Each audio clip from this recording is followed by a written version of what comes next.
Great, thank you very much. Welcome. Today is Wednesday, September the 26th, 2018. This is a regular meeting of the Pitkin County Board of County Commissioners. Additions and deletions to the agenda.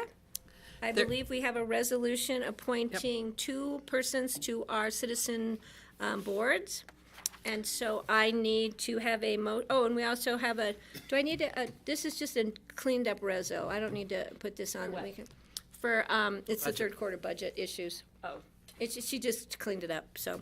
We can look at it when the item comes. Yeah. So I need a motion to amend the agenda to add the resolution appointing citizen board members. Under consent items? We're gonna put it under consent items, second item. That. I have a motion, I have a second. All those in favor, please signify by saying aye. Aye. Agenda is amended. So next we have public comment. Is there any member of the public here today wishing to comment on an item that is not on today's agenda? Seeing no one, I'm gonna bring it back to the board. Do we have commissioner comments? Rachel or Steve? Steve, you can go first. I wanted to tell about a movie tonight that is being put on by CORE, Community Office for Resource Efficiency, and I think perhaps a couple other groups are sponsoring it. It will be at the Limelight at 5:30 p.m. this afternoon, and the movie is called Happening: A Clean Energy Revolution. So it sounds like a interesting thing. I will be there and invite everybody else to come. What time is it? 5:30. For some reason, I thought it was tomorrow night, but That one's tonight. is it tonight? There's something every night. Oh, yeah, trust me, there is. It's busy. It's a busy fall. Steve, thank you for that, because I would have missed it. I would add something. Yeah, yeah. I'm planning to be there as well this evening for that film, but also coming up tonight in Glenwood and tomorrow night at the Aspen Institute is the Fire Forum that's being put on by the Aspen Community Foundation. And they're bringing in the directors from the Forest Service as well as the fire districts to all talk about kind of a recap on the Lake Christine fire. And hopefully it's going to talk a little bit about the need for fire mitigation in our communities, which is the elephant in the room. I'm hoping they really get into that, because I know there's frustration that we should be doing more for fire, but it really comes down to the various metro districts and the communities and the homeowners taking advantage of the opportunities we're giving them to do fire mitigation, whether it's through doing their own cutting and us bringing in chippers and teams to help chip the wood up and haul it out. This is all available, but we really need buy-in at the beginning from homeowners and metro districts. So the event is. So the event is at Door Hosier Center tomorrow afternoon at 5:30. And there's ads in the paper. Aspen Community Foundation's putting it on. Many organizations and groups are behind this, and Great. it should be interesting. Okay, try and do that one too. Rachel? Yeah, thank you, Patty. I just wanted to remind folks that we are 41 days away from the election. Oh, geez. And that, as I understand it, the majority of the ballots will be put in the mail on October 15th. Some folks who may be in the service or far away out of the country, those have already been mailed. Okay, let me try again. Thank you so much. My microphone was not on, so I'll start again. I just want to remind people that we are 41 days away from the election, and that the ballots for the general population here in the county will be dropping on October 15th, that some ballots have already gone out to those who are overseas or foreign duty as per state law, and that if you need to check your mailing address, go to pitkinvotes.org. If you have moved in the past year or since the past vote or in the past 30 days, so they can make sure to get your ballot to you at the correct time. And you also can come into the clerk's office here on Main Street in the new Pitkin County building to register to vote. Just recently, the state mailed out what they call the blue books, which are the pros and cons of different state ballots, and I believe our clerk will soon be mailing out the pro and con statements that people have submitted on any of the local tax measures. So it's a very important election. We want to hear from everyone on all the different matters that are forward. I don't know if others have anything to add. I believe Janice Voss-Caudill will come to our next regular meeting and update us on where the vote centers are. There is an opportunity to mail in in person. If you have lost your ballot or misplaced it, they just cancel out the number they sent to you and give you a new ballot. So let's just all be involved in our democratic institutions this year and show a great turnout number. Thank you. Great. George? No, thanks. And I just want to welcome everybody to fall. And it's been beautiful. The colors have been gorgeous, and I hope everybody's getting out to enjoy this amazing environment in which we live. So we are going to move on to our regular agenda. So the first item on our agenda, consent items, we have the minutes of the regular meeting of September the 12th, and we have a resolution appointing citizen board members. Steve, did you want to read those members? Yes, So we'll please. pull that one off, and I'll just ask for a motion regarding the minutes. So moved. Second? I have a motion, I have a second. Any comments on the minutes? Seeing none, I'll call the questions. All those in favor, please signify by saying aye. Aye. All right, Steve, you're on. Okay, thank you. We have two people who we would like to appoint to citizen boards, and I want to read their names and just thank them publicly for being willing to serve on the boards. The first is Melinda Patterson, who is asking to be on the Election Commission. The second is Larry Meredith, who is asking to be on the Redstone Historic Preservation Committee. And I would move to approve this resolution appointing these citizen board members. Second. I have a motion, I have a second, and I want to thank them for applying. We really appreciate it when members of our community come in and are interested in being appointed to our citizen boards. We really appreciate the time and energy they put into that. So I will call the question. All those in favor, please signify by saying aye. Aye. Aye. Motion is passed 5-0. Next item is individual consideration items. This is a first reading. These items are set for public hearings on October the 10th, 2018. That is upon their being passed here today. The first item is a resolution approving third quarter budget supplementals. And I think we have an amended reso, is that correct?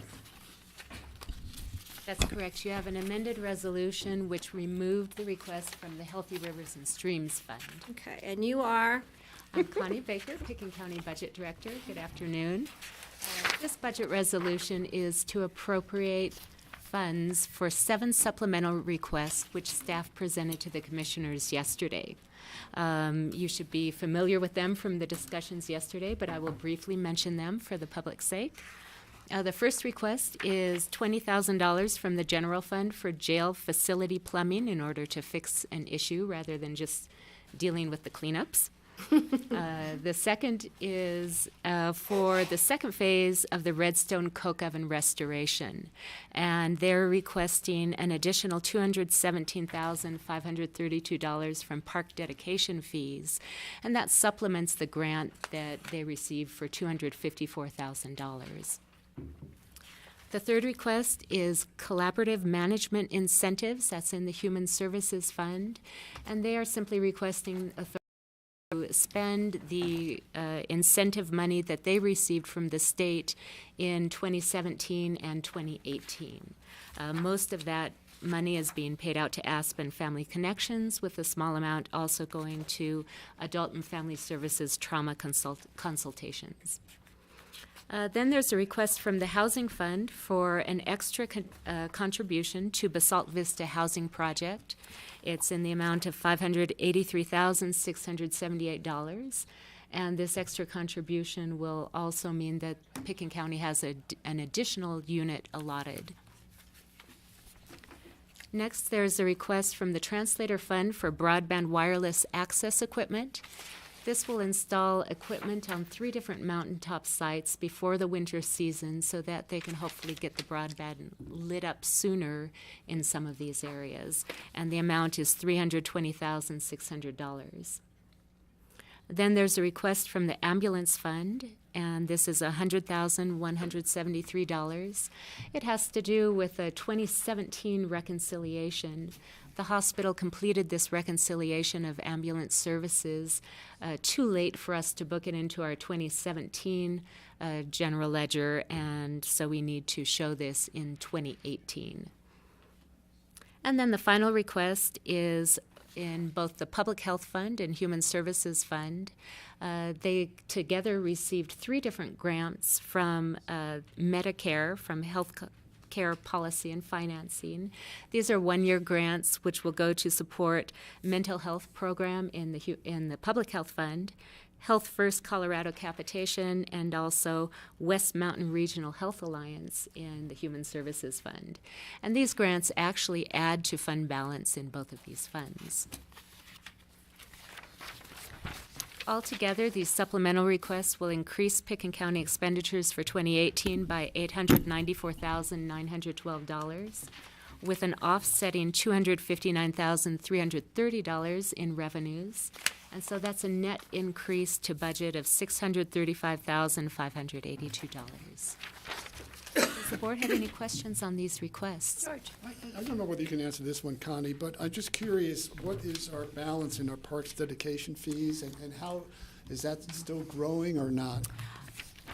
The balance will be spent down considerably with this request, and I do have It's- that I here. think it was around 68,000 Is it in here yesterday's. somewhere? It was in yesterday's Oh, memo. it wasn't yesterday. It comes down from 285, 291, 285,000 to 67,759. And are we generating any future new funds from that?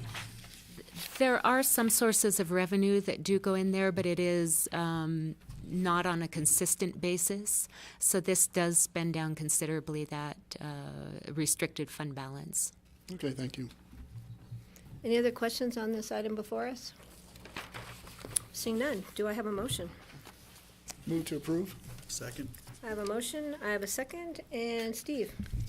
I just wanted to mention that we went over this in detail at our work session yesterday, and we had a lot of questions that Connie helped us answering our questions. So rather than ask all the questions again, if anyone in the public's interested, they could look at the video of our yesterday's meeting and hear more discussion on this.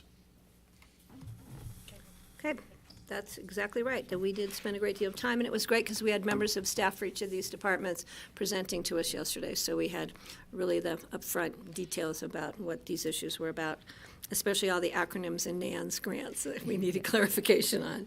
So I have a motion, I have a second, I'll call the question. All those in favor, please signify by saying aye. Aye. Motion passes 5-0. Thank you, Connie. All right, next item on our agenda, and is Valerie not presenting this, or do we know? She might not know she's up. It's worth sending somebody over to look for her. Yeah, could we maybe send her a text, an email or something? You gonna go look for her? Oh, yeah, she's right there. I forgot, she's right there. All right, well, and then we can't do the next item because I think Rye is presenting the Grace She Church. is presenting the Grace Church. So, and Jody's not here, and John Ely's not I here. can present Johnny. Let's go to, we're going to be flexible here today. Is that all right with the board?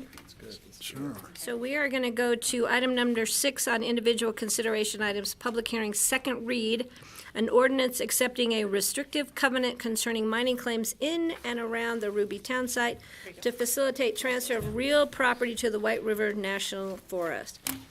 And Laura Maker is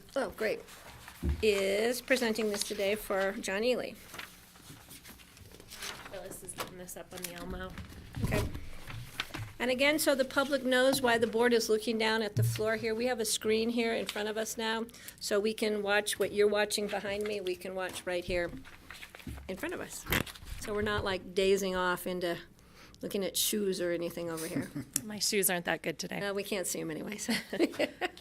Laura Maker from the Attorney's Office. I am presenting an ordinance of the Board of County Commissioners accepting a restrictive covenant concerning mining claims located in and around Ruby Town site to facilitate transfer of real property to the White River National Forest. This is a second reading and public hearing of the ordinance. The Ruby Town site, as you all are familiar, but the public might not be, is located up the Lincoln Creek drainage, which is a drainage of the Roaring Fork very high up. This is an area where mining was prevalent back in the day, and some of those mining claims were patented and transferred out of federal ownership into private ownership.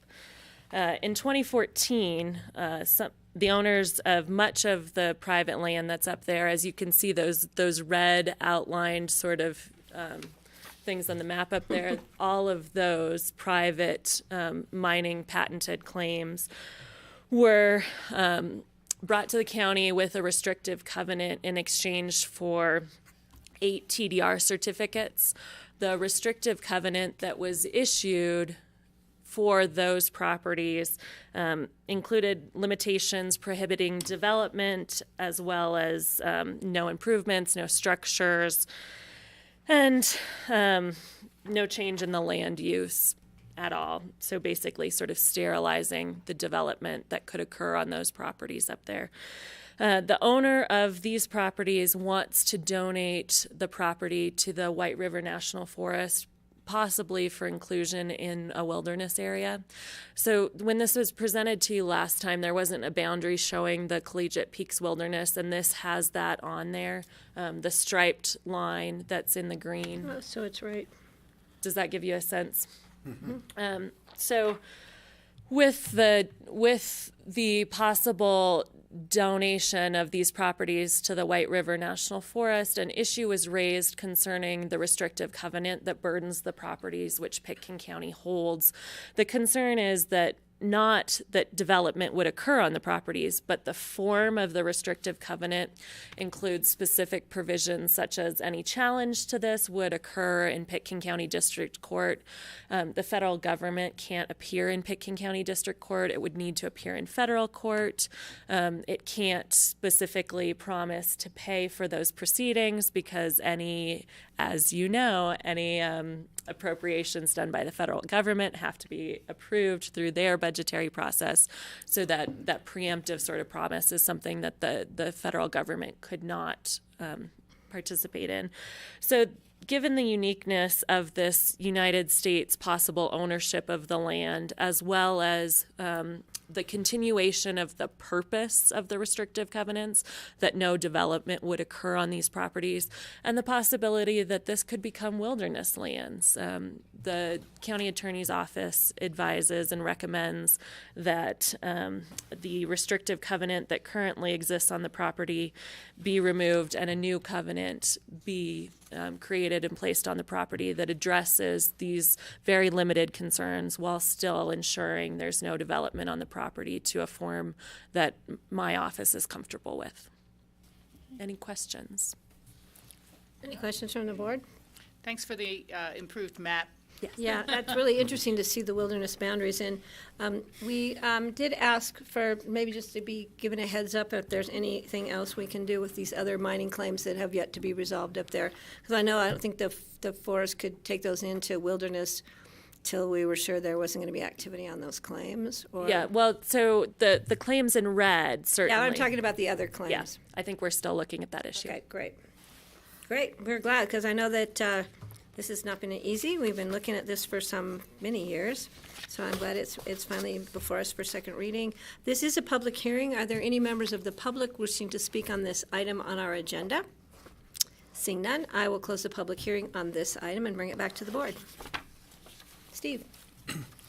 I am pleased to see that on Molly's and my honeymoon hike in 1977, we walked through one of these mining claims on a beginning of a 10-day hike from Independence Pass back to our house. So I really appreciate having the map and seeing that.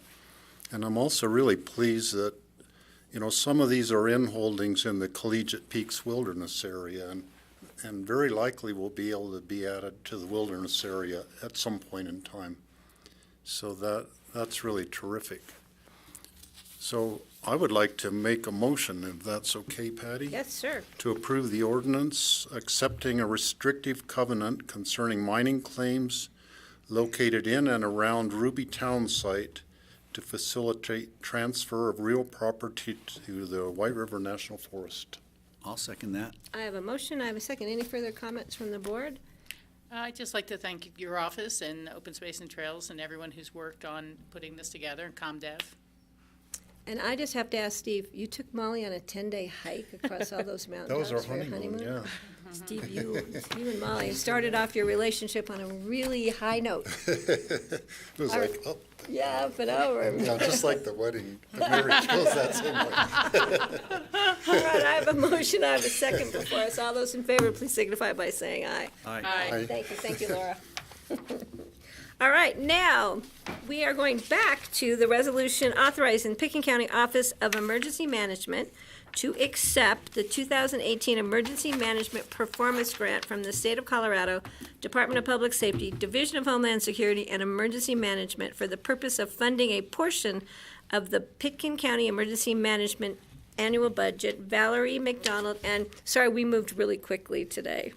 Thank you, Rod, for getting me. Valerie McDonald, Pickens County Emergency Manager. Patty, you just said my 5 lines. I'm here asking the board to accept this grant. Emergency Manager's Performance Grant is from the Colorado Department of Homeland Security Office of Emergency Management. If approved, it would be the 5th year we've had this grant. The anticipated amount of the award is $65,000. $65,000, and the money is used to offset a portion of the Pickens County Emergency Management budget. Any questions? And I just want everyone to know that Valerie puts in a lot of time and effort and energy into writing this grant. She does it every year to help subsidize the budget, and it also entails, I believe, a lot of follow-up paperwork management after you get the money. Oh, yeah. The grant deliverables are daunting and Yeah. increasing daily. As we sit here. Yeah, and so we appreciate all the work you put into it, Valerie. We really do thank you for that. Rachel? Well, I was going to go a step further, but thank you, Patty. And just your work coordinating with Eagle County during the Lake Christine fire throughout the summer's fire season is deeply appreciated and very valuable. And this grant is valuable to allow us to continue to do that sort of work. I think Greg mentioned during opening comments that there's going to be the symposium on modern fires. Will you be attending those on behalf of the county? Yes, I went to the one last night, which was at the Temporary in Basalt. It Yes. was well attended, a great group of panelists. I recommend that everybody in the valley go. There's one tonight in Glenwood Springs, and then on Thursday night there'll be one in Aspen at the Aspen Institute. And it's a really paints a vivid picture of what our future looks like. No one should be surprised that the Lake Christine fire happened, and we can expect more of that in the future. And my 2 cents is the public needs to get much more involved and take personal responsibility. Local government alone cannot fix this problem. Absolutely, and we know how short the Forest Service is for fire mitigation funds as well, unfortunately. Let me ask, was the symposium filmed by Grassroots or others? Yes. Okay, so we'll be seeing rebroadcast. I don't know who was filming it, but I did look around to see that it was being filmed. Okay, it would be nice to try to assure that, if possible, that Grassroots films it and we can rebroadcast here locally as well for the Thursday night forum. I will find out. Yeah, or maybe have a link that we could. Yeah, I mean, talking with Pat Bingham, we usually pay for extra filming for a few events. I don't know if we've used those up this year or not as Pickens County. Okay, thank you. Yeah. So I want to again remind the public, it's the symposium for fire will be held in the Upper Valley tomorrow night at the Door Hosier, I believe at 5:30 at the Aspen Institute, and it's free of charge. And how long does it, a couple of hours? 2 hours. 2 hours. So we really encourage the public to attend and just become more fire aware.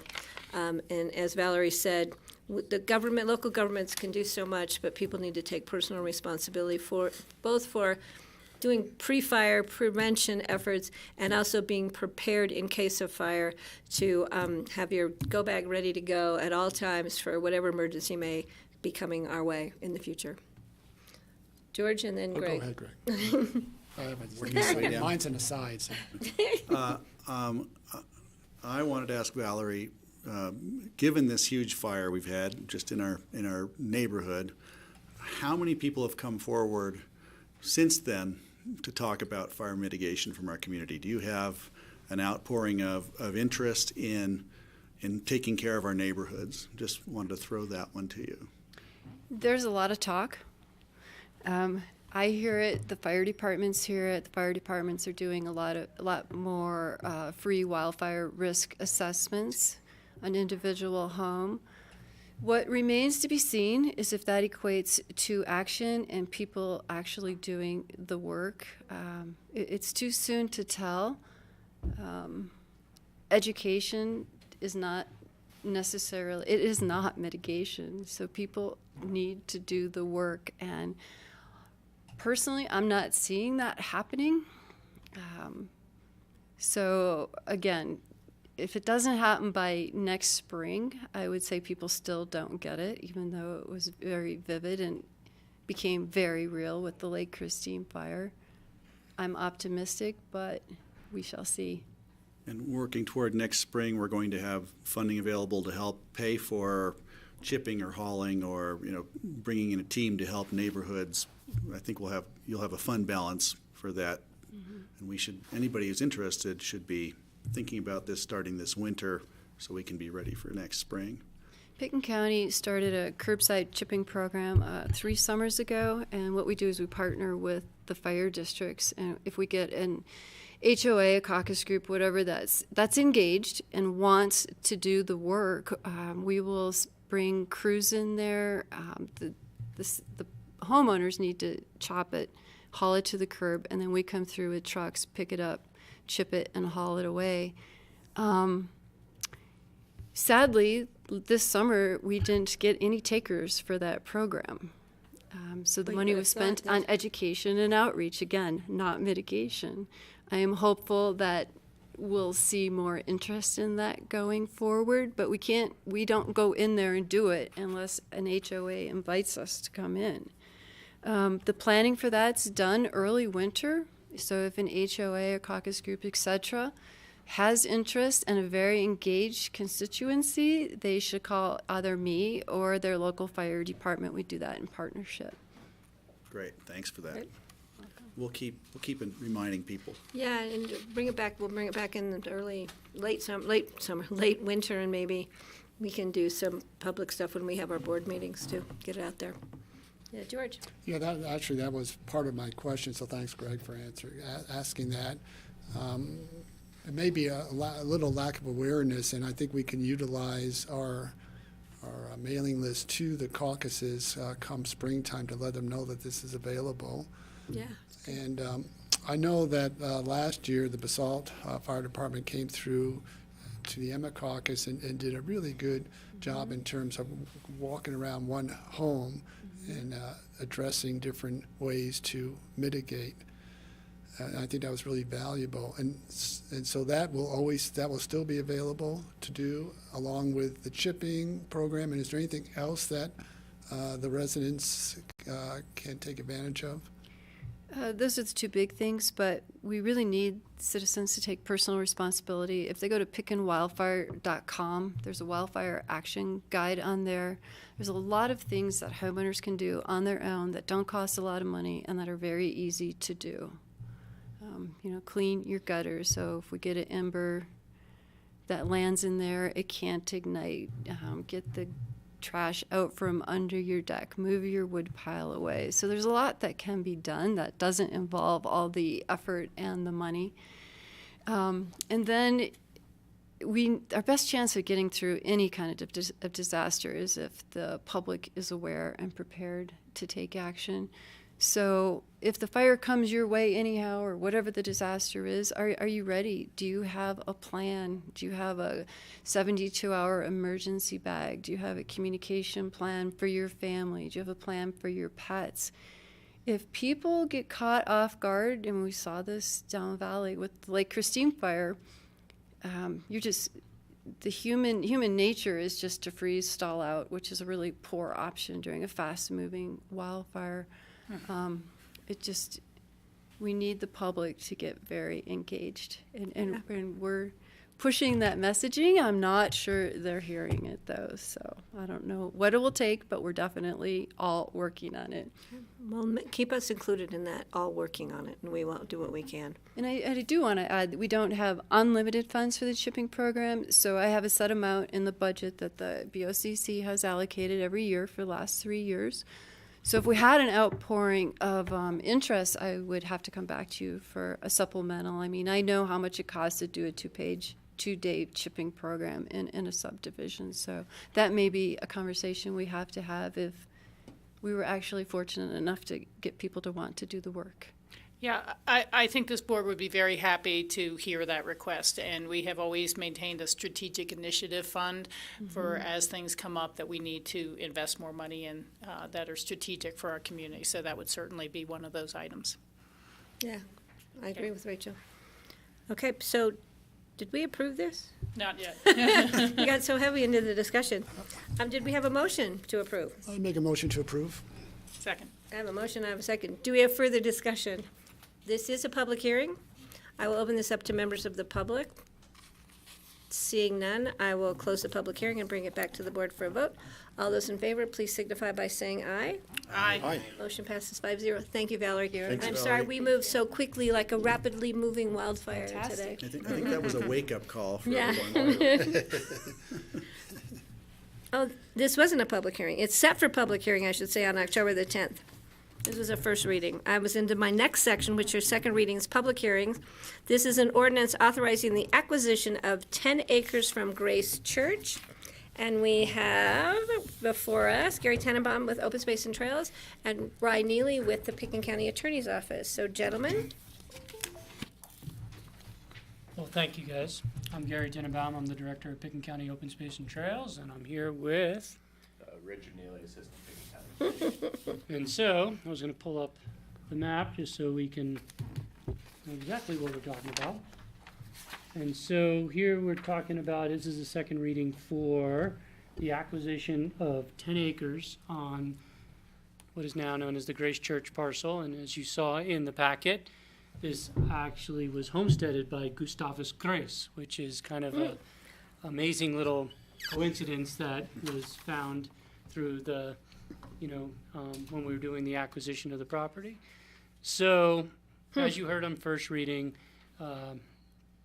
the County Open Space and Trails program has been working in the Emma area to increase the amount of ag land protected, protecting of water rights, and on this property you have about 800 feet of also Soapers Creek. And so what we're proposing is to carve off 10 acres of Grace Church. Let me get the full screen. So it's 10 acres of Grace Church, and it is this entire area. And all of this would be put back into agricultural production, and that we would be working with the Grace Church folks, and some of them are here today, and I'm sure they would love to make a comment during the public comment section. But our goal is to put this back into the agricultural program, put it out to a lease bid, put the roads that you see back into ag production, and then obviously there are some contingencies in this contract, and the contingencies are to work out with Great Church where the existing approvals are going to be located on the 7 acres, and we obviously have to do a subdivision, an open space subdivision of this, and I'll let Rye chime in if there were any other pieces that we needed to. I don't think I have anything specifically, but I am certainly happy to answer any questions about where we are in the phasing of this acquisition. So, George, do you have Yeah, I'd questions? be curious about that, because I know we had certain, there are some certain conditions. I know you're working with the church, and there's, yeah, that's right, George. So we haven't seen the final buildings, the site plan, and all these other little items we talked about. that's right. We still have several contract contingencies floating out there. As Gary mentioned, one is the open space subdivision exemption. That requires a review through the Community Development Department. That is scheduled to take place before the property closes. We also have an amendment that needs to take place of the existing restrictive covenant on the property that limited the uses of the property to those approved in the prior BOCC resolution approving the site plan. That will include modification of the site plan as well. And that process is set in the contract to take place basically 60 days from today, assuming you all were to approve the acquisition. During that time, I think we would have an opportunity to go back and forth with the Grace Church folks to make sure that everybody was satisfied with the location of the improvements on the property. Ultimately, although I don't anticipate this taking place, if we were not able to reach a satisfactory resolution of those issues, we could ultimately decline to close on the property. Okay, thanks. And then, Gary, you mentioned this is adjacent to Soapers Creek. I don't believe there's any water rights out of Soapers Creek, though. Correct. No, the water rights are from the home supply ditch, which is this part of the property. You can see that as the home supply crosses the road right there. So, And that's part of the conversation, right, we'll be having in terms of how we'll split up those water rights. Sure. The way that the contract is currently structured is the water rights that are currently allocated to the entire property would be split up according to the remaining irrigable acres on both properties, or on the two resulting properties out of the open space subdivision process. It's really an exemption. But the idea being that any landscaping set out in the site plan by the Grace Church folks and ultimately approved by you all would have sufficient water to work on the property. It is relatively dry unless you apply that water from the home supply there. Those exact numbers haven't been figured out yet, and that too is a contract contingency. Part of the reason the exact allocation has not been figured out is because we don't have a site plan approved. And again, we want to make sure that any resulting site plan for the remaining Grace Church property has sufficient water to fulfill that plan. Yeah, you know, and one idea that the church may consider, if and when we, even before we perhaps lease this property, if we have staff that will be irrigating our portion of this property, keep it weed controlled as well, that, and I know the church just relies on volunteers, that they may perhaps contract with the county to do the irrigation for their property as well. That way we know it's all getting done to everyone's satisfaction and takes sort of the pressure off the church in terms of trying to find someone that can do it on a daily basis. You know, irrigation takes a lot of work, so you may want to consider that.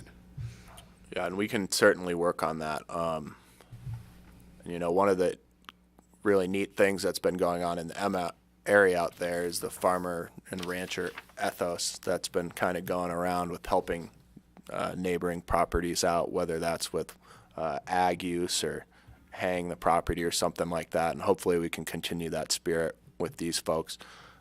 But I would leave it up to the Open Space and Trails Director here to make that. That's a great idea, though, George. I hadn't thought of Yeah, that. that's a cool decision. well, the greatest thing is through this whole process and the negotiation, this has been a win-win for both the church and for the county. So, you know, I believe that as we move forward and if you guys approve it today and it closes, that we're going to be, you know, partners in all of the pieces. And if that irrigation piece is something that could help them, and you know, we could look into that and let's see who we can lease it to and stuff like that. So, yeah. Steve?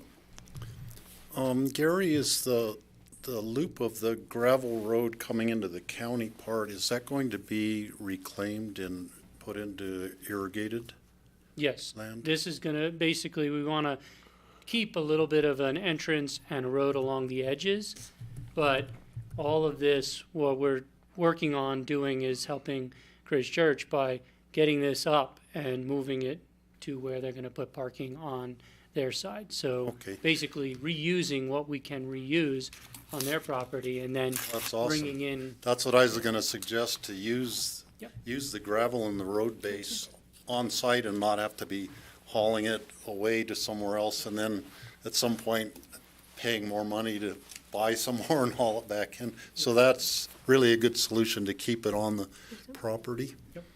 And I'm just thinking that the Gredig family and probably Gustavius Grace would be really pleased to see, you know, a lot of this land being used for agriculture again. Greg and then Rachel. I know you could point it out to us. Is there a heat pump or something that is helping define the shape of that space there on the south portion? On this There's area? something in the ground source heat pump or Yeah, a field there, so we couldn't cut it off completely, I don't think, could we? there is a remaining portion of what's associated with the geothermal system that is utilized to help heat the Grace Church property. There would be a reservation in the deed to the county for an underground easement for that system, but it's located sufficiently below the property that if you don't have, you know, a compactor, sorry, my daughter's thing's going off here. He's a new dad, everybody. He's If you don't have, like, it's located sufficiently below the property that you can still conduct agricultural operations on it. we could do agriculture, we cannot do any big structures or anything like No that on well top, but drilling. we weren't going to do that anyway. I love hearing what George has talked about with this, you know, the synergy of open space and the church working together to make the entry to the church beautiful in some agricultural way. You know, you can imagine the possibilities, and I would really support everyone moving forward to create something really beautiful there in what is really fallowed land now, which, you know, maybe there's a better way to treat that with respect to water. I know water is always an issue, but this may be an opportunity to beautify it and make it more relevant for the community in respect to agriculture. Thank you. Rachel. Yeah, thank you, and certainly don't mean to sound at all like a wet blanket here, but I want us to bear in mind what we just talked about with Valerie on the fire danger, that conditions are changing, and what used to be our water supplies are not going to be our water supplies in the future. I hate to be the bearer of bad news, but having been to a couple of river district meetings over the past 10 days, you know, it's just not looking good with the heat and with the changing climatic conditions. So I want whatever agriculture or landscaping design to really bear in mind those sort of contingencies going forward. I really agree and like the concept. I think that with some good landscape designers, you could end up with some really beautiful entryways and beautiful, you know, both flower and ornamental, as well as maybe even a little bit of ag or community garden for your own members there. That would really be something special. I'm not going to try to design it for people, but I just want to let folks know, you know, I was just in Grand Junction 2 weekends ago, and the number of residences that have torn out their lawns and put in either just gravel or xeriscaping is astounding. And the water shortages are real. We're really facing the potential of a compact call on the Colorado.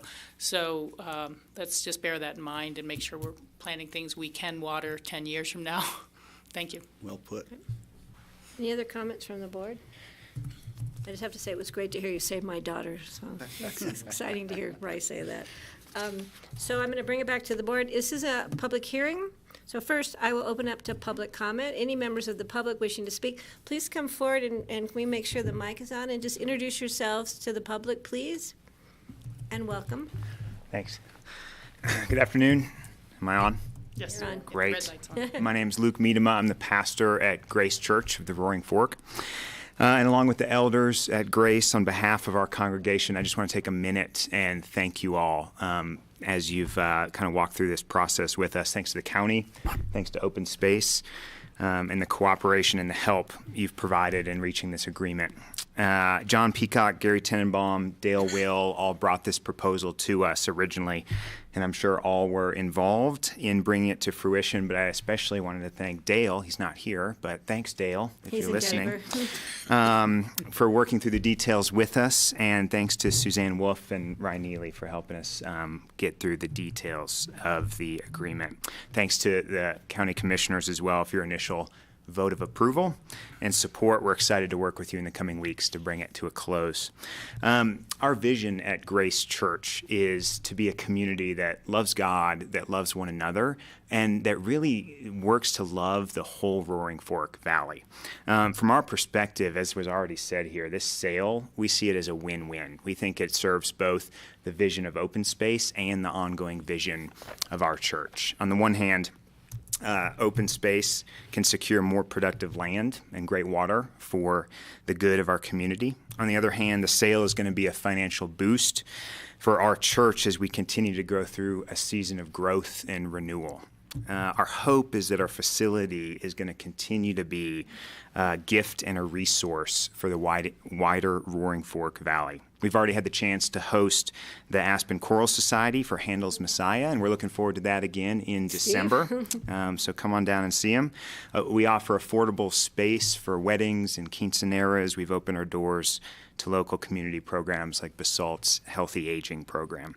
And we're always available as a place of rest and refreshment for our neighbors. So we're looking forward to finding more and more ways to serve and be a resource for our community in the years to come. So thanks again to the county, thanks again to Open Space, and to everyone who made this sale possible. And if I can just do a shameless plug here, you're all welcome to join us at any time for worship, 9:30 a.m. Sunday mornings, right by the Emma Schoolhouse off Highway 82 in Basalt. So thanks again, and thanks very much for your time. That wasn't shameless, that was well-deserved. Okay. Thank you. The public is out there listening. Yes, Thank you very great. much. Thank you, guys. Any other members of the public wishing to speak? No? Okay, I'm going to close the public hearing and bring it back to the board for a motion, please. I'll make a motion authorizing the acquisition of 10 acres from Grace Church. Second. I have a motion, I have a second. Any further comments from the board? We look forward. Good work all the way around. Yeah, we look forward to seeing this green up in many ways. We look forward to it, and thank you all. So I'm going to call the question. All those in favor, please signify by saying aye. Aye. Motion passes 5-0. Thank you. Okay, thank you. Thank you. All right, next item on our agenda is an ordinance of the Board of County Commissioners approving a lease agreement between the Board of County Commissioners and Alpine Legal Services. It will be located at 506 East Main Street, Suite 103. Jody's not here. Is anybody presenting today for Jody? Not that we're aware of. We're looking into it right now. So I'm not going to skip because our next items are long items. I don't know do we need Jody here? I We mean, need Jody No. here, is my question, yeah. No, the board can take any action it feels is necessary. It's just always good to And what share. this was moving of the space of, correct me if I'm wrong here, from Alpine Legal Services, from our Human Health Services building to a more appropriate location, which is in the courthouse by space vacated when we moved into our beautiful new facility. So it's just a creation of a lease agreement from a different property owned by the county to another property, which is right next door, which I think we all agreed at first reading was a good place for Alpine Legal Services to be. Does the board have any questions or concerns or wish to postpone this until we have Jody here? No. All right, then this is a public hearing. Are there any members of the public wishing to comment on this item? Seeing that, I'll close the public hearing and bring it back to the board. I would make a motion to approve an ordinance approving a lease agreement between the Board of County Commissioners and Alpine Legal Services located at 506 East Main Street, Suite 103. I'll second. I have a motion, I have a second. Further discussion, seeing none, I'll call the question. All those in favor, please signify by saying aye. Aye. We are so self-sufficient today. Okay. Does the board want to take a break before we go to land use? I think that 5 minutes would 5 be minutes. Okay. appropriate. Grassroots, we're going to take 5 These while guys our can next set up. application sets up. Thank you. Thanks.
Hi, welcome back. This is the Board of County Commissioners' regular meeting agenda for Wednesday, September the 26th, 2018.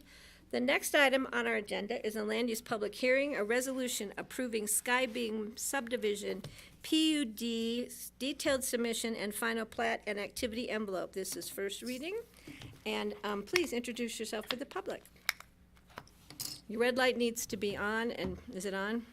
Perfect. I'm Mitch Haas, planning consultant representing Brian and Emily Keln, the owners of the property. Am I going You right are in? on, and I just want to Suzanne's out let of you town, and the so- public know we have a screen right here before us on the inside of this table. So if you see us looking here, it's because we're seeing what's behind us.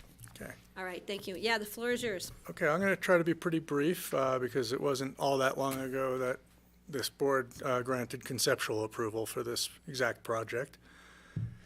There's nothing changed in the proposal whatsoever from the approval granted at conceptual. We've just further developed the plans and provided drafts for a growth management covenant, conservation easement, a PUD guide and development agreement. Oh, and I think that's all the documents we had to provide. Oh, and a trail easement.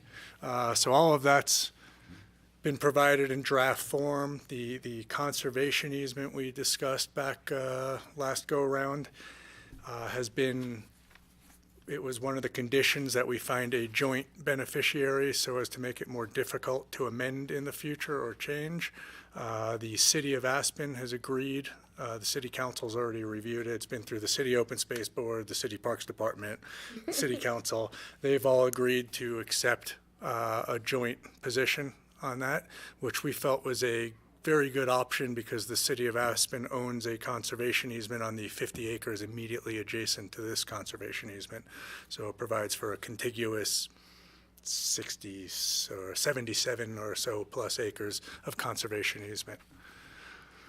So I thought maybe I'd just run back through a couple of the highlights. The only thing that's new or different in this proposal is we have requested a 6 years instead of 3 years of vested rights, which of course you don't request a conceptual review anyway because those don't vest. So otherwise it's the exact proposal and nothing new, just like I said, more detail provided. So if I may, just to familiarize you and the public. Can I just ask you on that request, what's the rationale from going from 3 to 6 from your client's point of view? The rationale largely is they're providing a lot of community benefits right up front that will be forever granted in perpetuity. They're non-refundable. You can't get them back. Whereas, and then not necessarily wanting to be locked into having to act on all of this within a quick 3-year period. There's general concern that middle of 2020 that the economy is going to take another downturn and just doesn't want to be rushed into doing anything.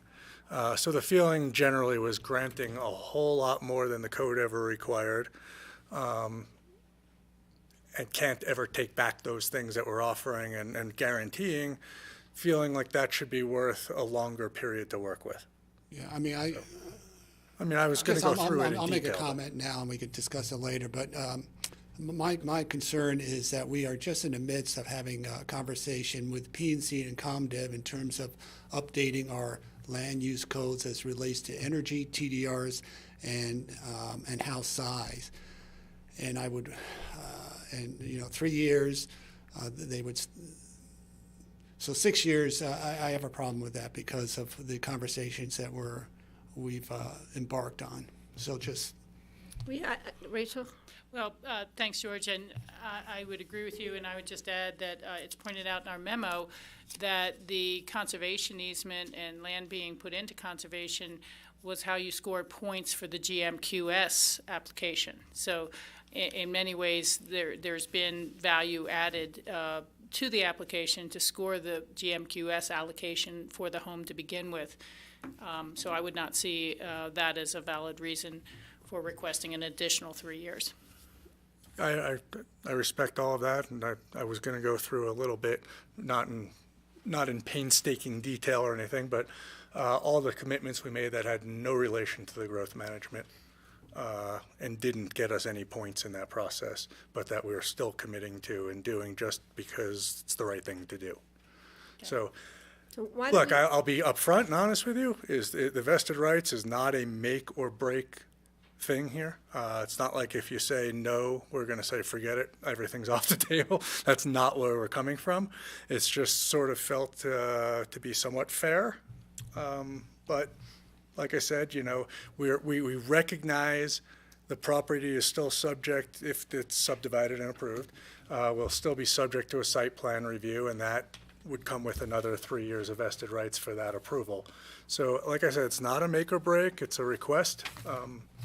That I would understand ask you you have just to hear us ask out on it. and everything. I Yeah. just really want to let you know, and, you know, if you want to spend time on the other improvements, that's fine, but, you know, we should acknowledge a lot of those were for fitting in the neighborhood and working well with the HOA and just having a better site plan and overall saleable property, as opposed to, you know, something just for us for that vesting. Right, and I just ask you to hear me out and not make your mind up yet, which I know this board's very good about not doing, and Well, and it's I the precedent respect that applies then to all other requests. So there needs to be some incredibly big flashing sign to say So, why this is I'll run above and through beyond them, all either other you- applications. I'll run through it, either you gotta do your feel like job. it's I a good, understand you either gotta you do feel your like it's job. helpful or Okay, not, so, you so know? what I'm gonna do, I'm gonna let you finish your presentation, and then we can Yeah. come back and, but just to give you a heads up, I think you've heard from Yeah. members of, but I'm gonna give you the floor back. Cindy, we just started. Thank you.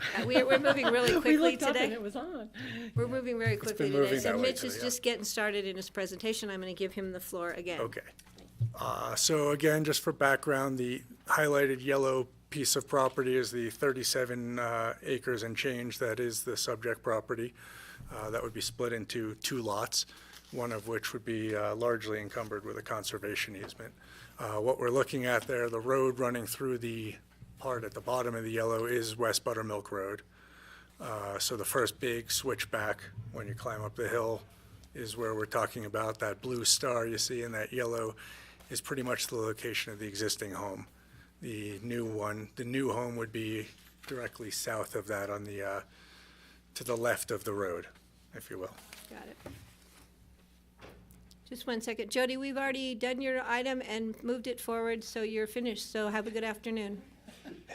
We are so efficient today. We're Great. surprising everyone. I love it. Okay, so, again, just for background, we're taking 37 acres, splitting it into 2 lots. We're in the AR10 zone district, which has a minimum lot area of 10 acres. That 10-acre minimum was the one and only reason we requested and had the property rezoned to include a PUD so that we could vary the minimum lot size, but again, well exceed the average, on average, the minimum lot size of 10 acres. Our average lot size here is 18.5 acres between the two. Lot 1 is 31.74 acres. 72% of that is in a conservation easement. That is going to Picken County Open Space and Trails and the City of Aspen again. And Lot 2 is the new vacant lot, is 5.34 acres. The activity envelope that was approved at conceptual is 1.1 acres in size. Just flipping back here, all those little blue stars you see are what we looked at when we rezoned it for PUD and varied the minimum lot size. Found that the average lot size in the area through Aspen Oaks and all those properties starred in blue. The average lot size is actually 5.056, so our proposed 5.34 acre lot was right in keeping with the neighborhood. That shows more or less how the subdivision splits up. All of the blue is Lot 1. All of the cross-hatched blue is the conservation easement. All of the area outlined in green is Lot 2. A good significant portion of Lot 2 will have a trail easement on it to allow for future trail should one be desired. And then part of Lot 1 also has a trail easement across it should a trail ever be desired in the future. The conservation easement itself allows for the development of a trail in the future, again, should it be developed, but there are no plans for a trail at this time. There we go. That is the activity envelope on Lot 2. It's again right alongside the road at the lowest available portion of the property in terms of elevation, and allows for the development to be clustered with the existing home on Lot 1. And as you can see there, it's largely flat. That little lavender pieces in there are 15 to 30%, not over 30%, which the code allows development on. The basics, again, here, we were doing only 2 lots where the zoning would allow for the potential of 3. We recognize 3 would not have been an easy thing to pull off, but the potential was always there. So we've limited to only 2 lots. Again, we've cited the envelope on Lot 2 at the lowest available elevation, so as to avoid compromising others' views and to fit in with the neighborhood or accommodate a driveway easily, that sort of thing, and to cluster with the next door existing development. With regard to the floor area, we started with a zoning that allows 15,000 square feet. We obtained a growth management allocation for 10,750 square feet, whereby only 8,250 would be allowed above grade. We then, despite that allotment, agreed to a much lower limit of 5,750 square feet above grade and no more than 2,000 below ground. All of that floor area is fully inclusive. Anything would count. Garage, shed, anything would all count. We've completely foregone 3,000 square feet of the allotted floor area. So general benefits, again, the conservation easement, 26.6 acres, easements across both lots for potential future trails, and the applicant is donating. We've since learned that the idea of developing a trail on this property was not going to happen anytime soon. And the idea of developing a trail across Lower Buttermilk on ski company property is also not going to happen anytime soon. So instead of the $35,000 donation going to those efforts, it is redirected to Sky Mountain Park for trail maintenance, improvements, and new trails, which again is right in the neighborhood, just right across Owl Creek Road. And that donation will be made, as soon as we record the plat. We've committed to, these were completely voluntary commitments. These did not score us any points. Foregoing an existing well on Lot 2, we're going to cap and abandon that well permanently.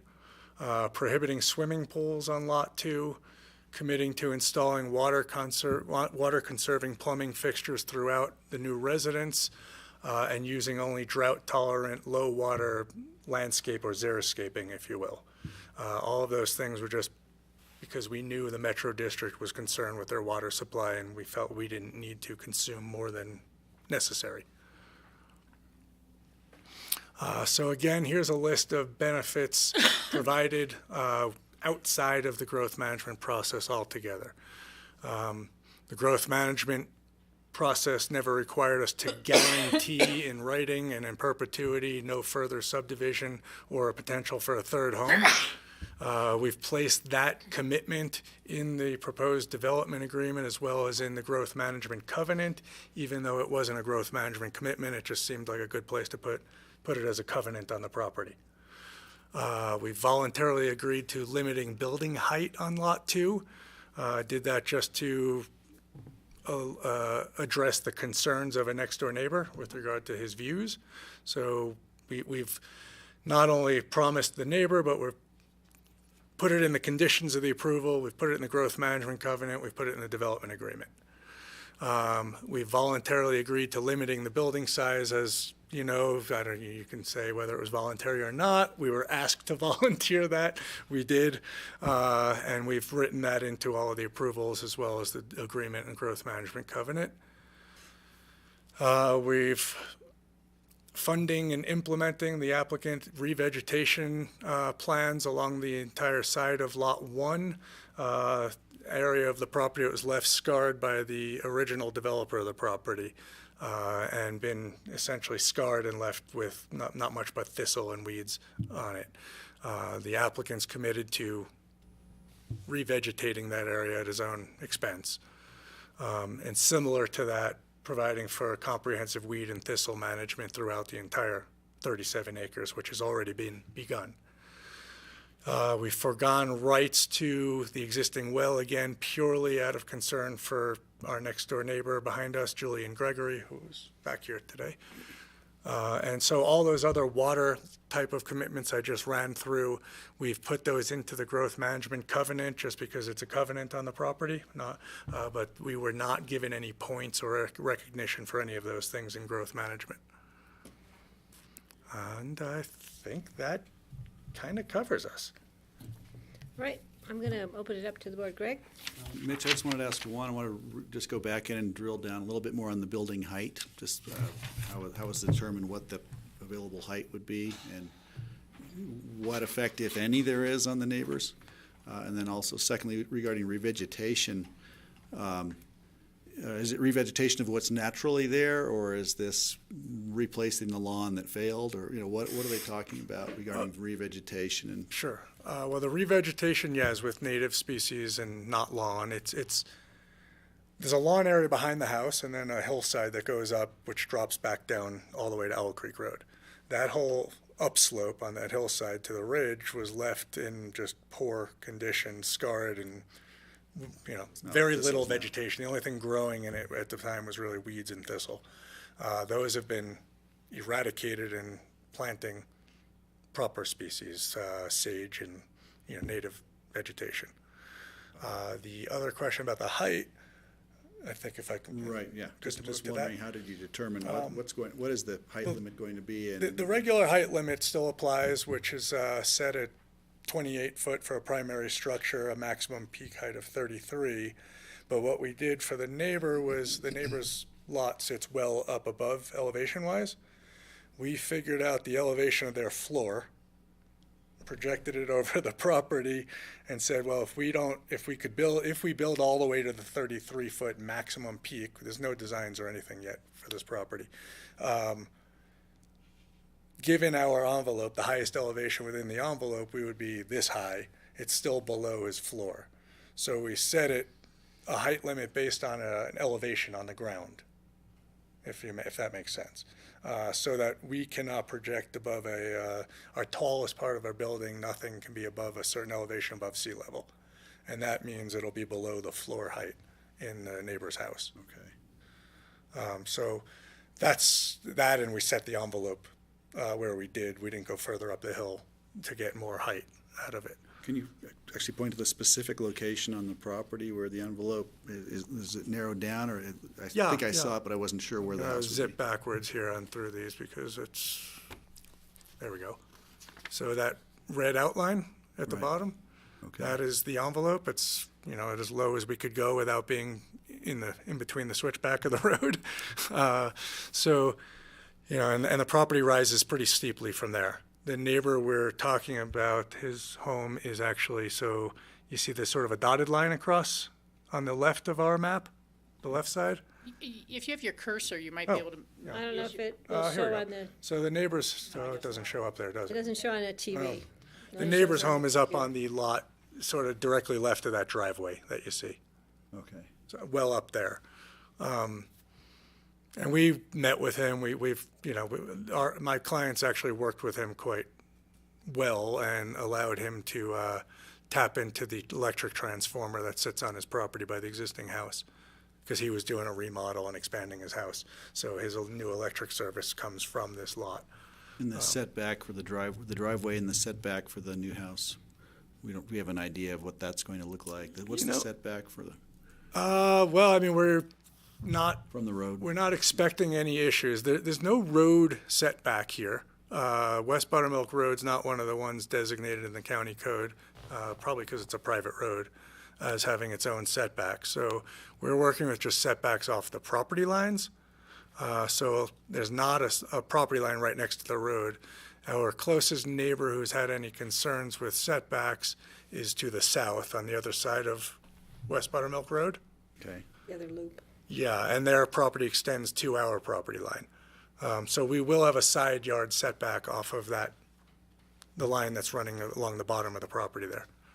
I forget what the setback is in the AR-10. I want to say 30 or 35 feet, but I'm not 100% sure.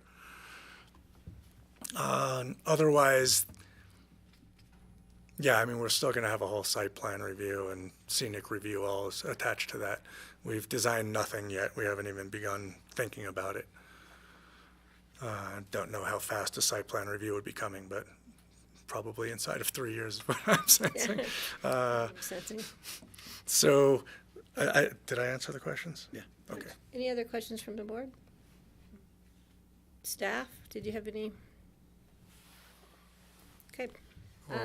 Steve? I do have a question. I didn't know if it was more of a staff question, but the neighbor Julian Gregory did write us, there's a letter in our packet from him, and it talks about worrying about his well being, the flow in his well being damaged by this project. Right. And so could you address that a little bit more? I don't even know where Sure.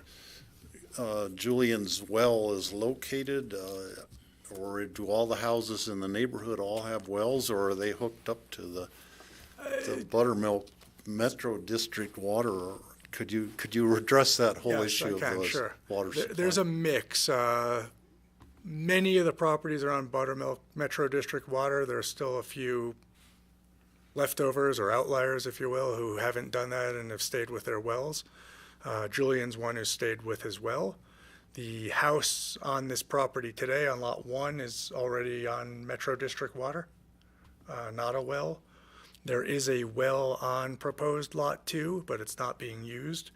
And because of Julian's concern that when that well has been pumped in the past, his well has not produced the same amount of water it normally does, we have agreed to just simply say we'll not use the well, we'll abandon it, rather than try to continue using it even for irrigation purposes. We're just going to get rid of it altogether. And this property will connect to Buttermilk Metro water service. Okay, so his well is As far as we're not going to concerned, be affected by this project? as far as we're concerned, we're going to have no effect on his well. If anything, we'll have a positive effect by making sure the one well that he's known has had negative impacts in the past will never exist or be used. Julian's property, if you want to look, is, I don't know how to explain it. I see the star in the yellow. That's in the yellow. Well, up in the yellow section, The one in the big yellow. yellow property has a star in it. Here. Lot number 1. Yeah, so immediately to the left there. There we go. Right, Julian, that's you? Yeah. That's where Julian's, Julian right, is, yeah. Okay. So I did send responses to that email back to Mike Kramer, but of course Mike's no longer here. But really our responses were that we thought we had really addressed every one of these concerns back in the first time we went through all this, and that we've committed to it now. I mean, it says in all of our requirements and development agreement and growth management that we will abandon that well, and there's no going back on it. And I don't remember what his other concerns were, but I think we addressed already with you when we agreed to the rezoning that the lot size is compatible with everybody else's, and we're still well exceeding the average, or the minimum in the neighborhood on an average. I don't know if there are any other concerns, but Okay, no, I feel good about that. I knew you had committed to abandoning that well, but then I didn't know where you were going to get the water from. right. So that Yes, explains Metro it. District. Metro District. And that was a whole struggle That too. solves the problem totally. Yeah. Okay. Is there any questions from the board? This is a public hearing. I'm going to open it up to members of the public. Are there any members of the public wishing to speak today? Would you please come up to this? We need to make sure, Julian, when you come up, that your red light is on your speaker. It's kind of hard to, is it on? Oh, boy. Yeah, that's on. Front and center, Julian. Just please give your name for the public record, and the floor is yours. Hi, I'm Julian Gregory, and I own the property abutting this. Couple of things. I'm going to go back and say the reason we're here is because the city, when they developed this property, didn't tie it up. Their intent was to put the one house on it and leave it. But because they misfiled, or I don't know what the legal terms are, but we're sitting here doing this. Yeah, the well is a concern to me, but one thing I want to point out is that they don't have the ability to abandon it.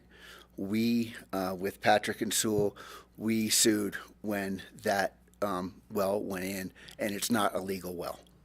So, by saying, "Hey, we're going to do the great thing," that's not an option for them to either use it or not. So I just want to make that point. The other ones I wanted to make real quickly was I lost that.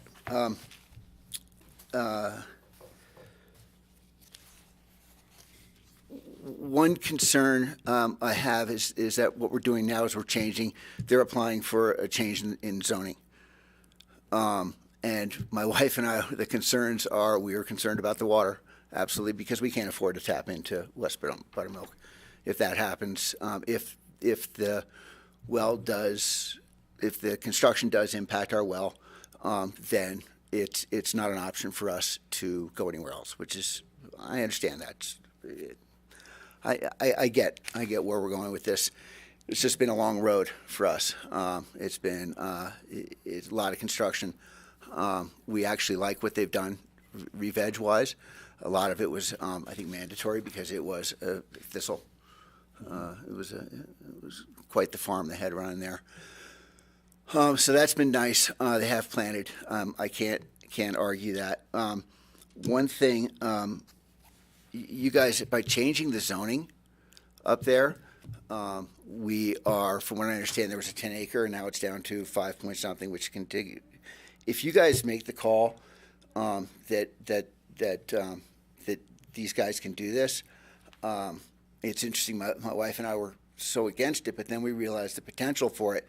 If you guys change and change the zoning up here, we are going to be, when this all falls out, we're going to be calling Mitch because we'd like to subdivide too.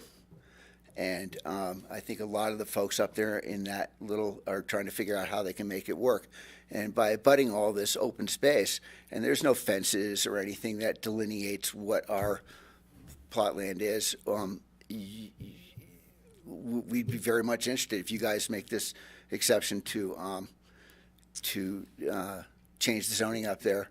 Then I'm going to hire Mitch when we come in because it's we're going to use the current template to apply for somewhat the same thing.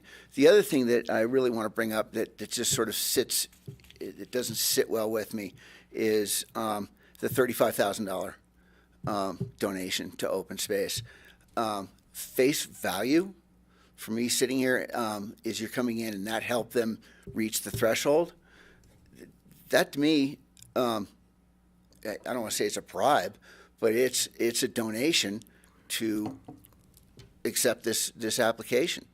So what's going to stop me from coming in as part of the application process to go, not only do we want to make this happen, we're going to give $35,000 to the ski club or to the land surrounding it or for bike trails in a different part of Pickens County. This to me is sort of disingenuous, and it really stinks. It's sort of I can't really describe it or put my hands around it, but it's part of it that really bothers me. The application should stand on its own merits, not on. It's not just standing on the donation, but that is a component of it. Anyway, yes, the water is a definite concern to ours if it dries up. It's interesting you say that because I was under the impression no new wells are allowed on the West Buttermilk area because the shales shifted and they dry up. Ours is still very good. But as I was driving out today, there's Samuelson has a truck into my neighbor's yard, and there was another drilling truck going up, and I stopped and asked where he was going, and there's another well being drilled higher up on the hill somewhere. I don't know where it is. But it's a unique and old school place, and it's the character is changing, But we're not trying to stop it. We're just trying to protect our water and bring other concerns Thanks, that we Steve. have to you guys. Thank you. That's really it. Then I have a question. I don't see anything rezoning in here in today's It's application. a PUD, and the way that works is that the underlying land area does meet the zoning requirement for the 10-acre, because it's a 37-acre parcel. So Okay. underlying with the planned unit development, you still have that underlying acreage that's needed in that zone district. Thanks. So but it was 10 acres to begin with. And Yeah, now- that's the now we're clarification. down to less. Yeah, But- I just but- wanted to make sure there wasn't technically a rezoning of the neighboring or that area. The other question is, when you abandon a well, you cap it and it's no longer allowed to be used. So technically, it's like not having that well there anymore? Yeah, so that's managed by the Division of Water Resources, the state of Colorado. So they'd King have to- County can't actually fill that space because it's managed by the state. Anybody can apply for a well permit under any kind of condition. You just have to meet the state Out of our requirements. hands. Yeah. But if you abandon a well, do you have to file papers with the state saying you're abandoning the well and you're not going to use it, or You what? you should file an abandonment, but you're not required to. Can we require that they do that if they're saying here they're going to No, abandon? because this is a preemption issue. This is not something that the county can take action on. Okay, but since we have it on the record that the owner of the property has said they will abandon it, that's on the public record. At least we have that. So that's really And right we now the know that best. they're hooking up to the metro district, so. Yeah, and they're gonna have to do that for their water service because they're gonna have to, because they've said in our approval that they're going to do so. Yeah. But that's, And they have to show you proof of water supply. So Right. if they were to come in with a different proof of water supply, that would be different than the representations made in the today. And we application. hold you to, as Mitch knows, we And hold them to this. I guess I'm worried is that we've been promised things before with development with the city, and none of those have Well, just borne so you borne know, fruit. And We are the county, and we are going to follow through with what's in this document before us. thanks very much, everyone. Yeah, Thank you thanks, for your Julian. time. We are better at memorializing our commitments. Okay, Julian, we appreciate your comments. And then we appreciate staff and everyone helping us to clarify those. Are so there you any other know that- members, are there any other members of the public wishing to speak on this item today? Seeing none, I'm going to close the public hearing and bring it back to the Board of Commissioners. Okay, Steve, First of all, I would like to make a motion to approve the resolution approving the Skybeam Ranch subdivision PUD's detailed submission and final plat and activity envelope review. and you are approving it as written, which denies the request for 6-year vesting and keeps it at a 3-year vesting period? Yes. I'll second. I have a motion, I have a second. Do I have any further comments from the Then board? my comments. In terms of, first of all, in terms of the vesting, my understanding is they get 3 years vesting now. If they then apply for the building permit, or at some point then, they would get another 3 years when they, No, it's 3 years as of the approval of this. Right, it's 3 years, if they apply for the building permit within the 3 years, then yeah. they, Just, then they're set for building, even if it takes 3 more years to build the house or yeah. whatever. They just need to get the site plan review and all that recorded, and then you've got the 3 years after that to build your home, so. Okay, and I mean, I agree with what George had said earlier, that, you know, we are looking at changing some of our rules in terms of the energy code and various things, which then my understanding is they would have to abide by that if they came in later than the 3 years to. They would have to apply for an extension of vested rights, and then whatever the code is at the time applies when you Yeah. extend the vested rights. You're under the new code relative to building codes and energy codes and I thought you could extend and keep the building code that you applied under. Not building, I mean, rules of general applicability. Rules of general you're never applicability. protected from. That's So the If clarification. you do your energy Mitigations. code as Yeah. generally applicable, it doesn't. Basic, Building code. the basic, but Also, not the details. Just some general comments. I agree with what Julian said. I don't like the GMQS system at all, the point system. people can rack up these points through various mechanisms that I just don't like that system at all. I agree with what he said about that. Nonetheless, what we're really doing here is resolving a problem that was created by, I don't know who made the mistake in not making the whole property part of open space land. The ball was dropped by someone along the line, and we're really kind of doing the final step in correcting the issue and guaranteeing that 23 acres of the land will go into the conservation easement and basically be, add to the Burlingame open space land there to have that buffer, which helps all the houses in the neighborhood there to guarantee their big backyard will always be kind of the same way as it is now. So that's why I agree with taking this step. And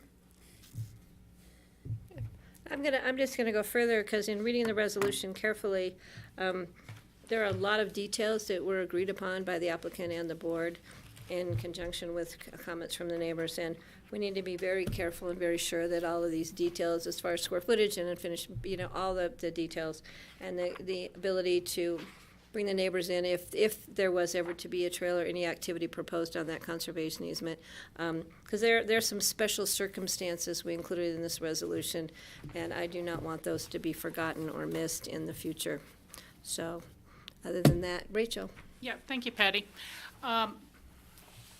I'm going to vote to approve this resolution with the 3-year vesting. And I just have to say, hey, I was in the city of Aspen at the time and moved forward with the sale of this lot as subdivided off of the major Burlingame parcel. And as I've expressed earlier, it's my great disappointment to have found out that the city never recorded the appropriate restrictions on the lot that were supposed to limit height, size, and only one home. I should say that the site was actually looked at as part of the Burlingame Ranch to say, should there be affordable housing here? And it would be appropriate for that. It was determined not, that single-family free market residents were more compatible with the neighborhood.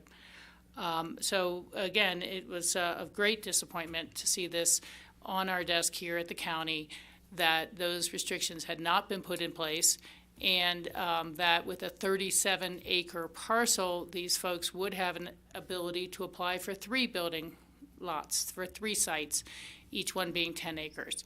And so I think, as others have said, this is a good, reasonable outcome.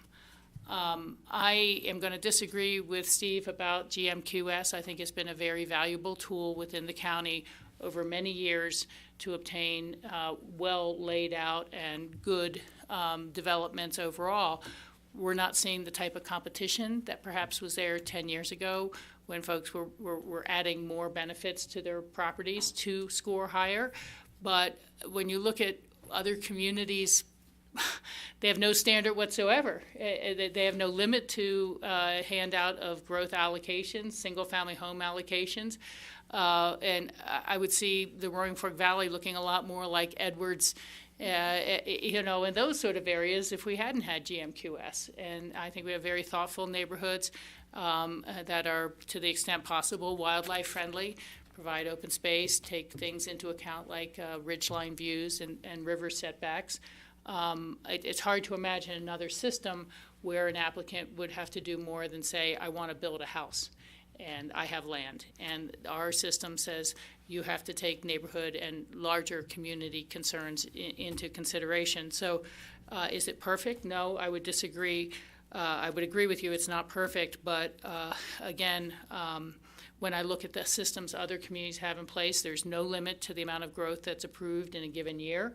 There's no requirement to do anything with your subdivisions that would help the community. So I don't think, as Mitch's slide showed, a number of the things they committed to were not for points through GMQS. They were to satisfy the homeowners association, the metro district there, and immediate neighbors' concerns. So they weren't GMQS point gathering items. But they have committed to that as part of, again, what I would consider a negotiated settlement over what really was a lot that would be inappropriate for 3 home sites. And they have the acreage to have potentially pursued 3 home sites. So this is what we're dealing with. I want to thank our staff and Mitch and the applicants for working through this, and the neighbors too for following the process. That makes a big difference in what finally gets to the table to us of how well they've responded to the neighbors, which is how much the neighbors have said we need some answers here. So I'm going to go forward with this, and thank you all very much. I have one last comment before I call the question. Please keep up the good work on the thistles, because those guys were taller than me, actually much taller than me. And it was, and that's just a noxious weed issue with the state of Colorado, so we appreciate those efforts. And it's good to get them out of the way before they bloom, because then they go everywhere. So we appreciate that effort. So I'm going to call the question. All those in favor, please signify by saying aye. Aye. Motion passes 5-0. Thank you. Thank you all. Thanks, Julian, for coming. Next item on our agenda is a resolution approving a 10-year extension of vested real property rights for Craig parcels 3, 5, and 6. There we go, must be an eject button here. I'm gonna run to the restroom while. Eject, okay.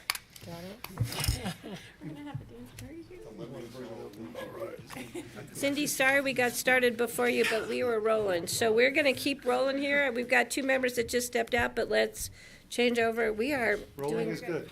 well today. Yeah, get me out of your way here. You guys are really fast. Does have to carry reading Told glasses? you I was in a good mood and efficient good mood. Did you put yours directly in the computer or in the? Yeah, I did right in there. Was that not right? Okay, so the 2 things that I need. All right, thank you, everybody. Yeah, Thanks, Mitch. so it's right at the top. You start with print result. Yeah, the We have a sixth lot one going there. on this week, Oh, okay. next week, don't we? Always is great. And then Okay, so the next item again is the 10-year extension of real property rights vesting for the Craig parcels. top, and those are the only things we need.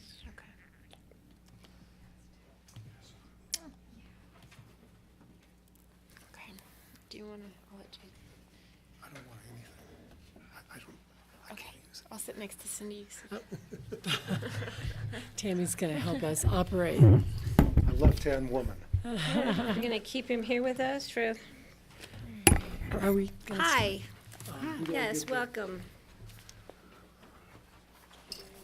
Okay, Grassroots, we are still on, correct? Thank you. Okay, let's go. We have this item before us. Please introduce yourselves for the public record. I'm Cindy Hubin, the Community Development Director, standing in for Suzanne Wolf, our Assistant Director, who's out of the office today. But just to let you know that this is a 10-year request for extension of vested rights for the Craig Ranch, parcels 3, 5, and 6. Tammy's helping us with audio-visual today. And just make sure your mic is, we got mics turned right for you and that they are on, and we're ready to go. The floor is yours, sir. Thank you. For the record, my name is Alan Richmond. First of all, congratulations on this wonderful building. Thank you. First time I'm presenting here That's right, it's your in this first building, second. and it's a marvelous room, and I've been upstairs a number of times to the Great, planning thank you for office. coming. So, I'm here representing Michael Craig and Elizabeth Tasker. Jennifer Craig in the middle of them. And they own parcels 2, 3, 5, and 6 of the Craig Ranch in Woody Creek. Also here is Dave Mylar at the end of the row, who also represents the Craig family. The applicants are here requesting a 10-year extension of the vested rights, which were granted to these 3 parcels in 2004. Back in 2004, the Craig family received a 15-year grant of vested rights in recognition of the outstanding conservation plan that the family had put forward for the ranch. The applicants are quite appreciative of the staff recommendation today in support of the 10-year vested right extension, and we hope that you will be agreeing with that staff recommendation. The applicants do understand that to obtain an extension, these lots must conform to the county's current regulations, not the regulations that were in effect in 2004, and they accept that condition, and they accept all of the conditions listed in the draft resolution. So nothing to question at all in that resolution. I'm going to start with a little bit of background information regarding the ranch, so you have a sense of the context in which to view it. Can you go to the first one, and then we'll move to the second one. This vicinity map is basically showing the entire Craig Ranch. The ranch is about 1,100 acres in size. It's zoned RS20. It's located on both sides of Woody Creek Road, about 1.5 miles up from the intersection of Woody Creek Road with Upper River Road. The ranch was originally subdivided by the family into 8 parcels of land, each of which was greater than 35 acres, so approval of that plat was not required by the county. You see parcels 1, 2, and 3, which were all located above Woody Creek Road, to the north or to the east, depending how you look at the road of Woody Creek Road, and then parcels 4 through 8 were located on the southwest side of Woody Creek Road. In 2004, the Craig family applied to the county to establish building envelopes on these parcels and to obtain development allotments for each parcel. That was going to be accomplished by rezoning parcel 1, which is the parcel, switch to the other map, it'll probably be easier because we've. Labeled. Yeah, it's But we have labeled. one in our, well, Oh, we have I it in know, your but it's packet, it's still at page kinda- 7, or Yep. 272. So you see very parcel last. 1, which is the most there. remote of the parcels, was the one that was to be rezoned to rural and remote. That parcel is over 300 acres in size. And so by rezoning it to rural and remote at 1 TDR per 35 acres, that generated it generated 8 TDRs. And those TDRs were then to be used within the subdivision itself, either to establish initial development rights for the parcels or additional floor area for the parcels. So rezoning of land, use of the TDRs within the subdivision. That rezoning request was approved by the Board of County Commissioners back in 2004, Ordinance 44, and the building envelopes on each of the parcels was then approved via Resolution 144 of 2004. And as part of granting those approvals, the board entered into a development agreement with the applicants and granted a 15-year vested right to the project. That vested right is due to expire in October of 2019, so about a year from now. In 2007, Mike and Elizabeth, who own parcels 2 and 3, requested approval to combine them into a single parcel 3. So you see parcel 3 in front of you there, and that single parcel is also greater than 300 acres in size. The board approved that, so it took 2 lots, merged them into one, and halved the density of those 2 parcels into just a single building envelope, and that was approved by the board in 2007. The owners then granted a conservation easement to the county voluntarily, which sterilized the 300-plus acres that are outside of the building envelope from development. So, in summary, you have 6 buildable properties within the subdivision and 1 sterilized property within the subdivision. And since the approvals were granted, 3 of those have been sold. So parcels 4 and 7 were sold and developed, and just this past summer, parcel 8 was sold. That leaves the parcels which are in front of you, parcel 3, parcel 5, and parcel 6 in the family's ownership, and those are the ones for which we're requesting an extension of vested rights. So with that background, our goal today is to demonstrate 2 things to you. Number 1, that the family has faithfully and diligently followed the terms of the original approval, and in fact, with the combination of parcels 2 and 3 into a single parcel and the sterilization or the conservation easement on 300-plus acres, that they've in fact gone beyond the terms of the original approval to conserve this ranch. And that secondly, that the approvals that you granted in 2004 were the correct decision at that time, and they really remain the right direction for the applicants in the community today. And so we believe you should be comfortable extending these rights. So why do we think it was a good decision back in 2004? Well, I can identify three main reasons. Number one, the process that the project went through was thorough. So even though the county did not have review authority over the plat, you did have considerable review authority here. There was a rezoning application, there was designation of building envelopes on each parcel, and there was adoption of a detailed development agreement. Secondly, the project was very well received at the time of its review. It was unanimously supported by the Woody Creek Caucus, and it was unanimously approved by this Board of County Commissioners. And third, I would suggest that the project in 2004 was ahead of its time. It was really something that was beyond what others were doing at the time, and I believe we could point out that subsequent projects have actually modeled their conservation proposals on this plan, because there were three basic principles in this conservation plan. Number one, there were lots that were much larger than underlying zoning. The zoning here, as I said, is 1 unit per 20 acres. This is an 1,100-acre ranch, and there are 6 houses that are authorized to be built on this ranch. Zoning at 1 unit per 20 acres theoretically would allow 50 units. Even we all know that in Pickens County's growth management system, you wouldn't get 50 units, but 6 is way below what would normally be expected on 1,100 acres of land. So that's number one. Number two, the subdivision included house size limitations that were well below the maximum allowed in the zone. So 5 of the houses are limited to just 7,500 square feet, and the one on the 300-plus acre parcel, is limited to 10,750 square feet, and of course 15,000 is the maximum in the zone. So none of these approach the maximum house size, and that's all in the development agreements.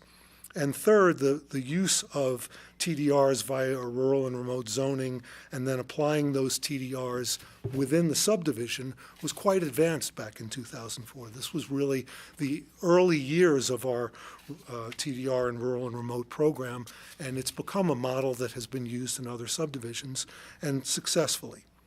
So we think those factors have all resulted in very tangible benefits to this community.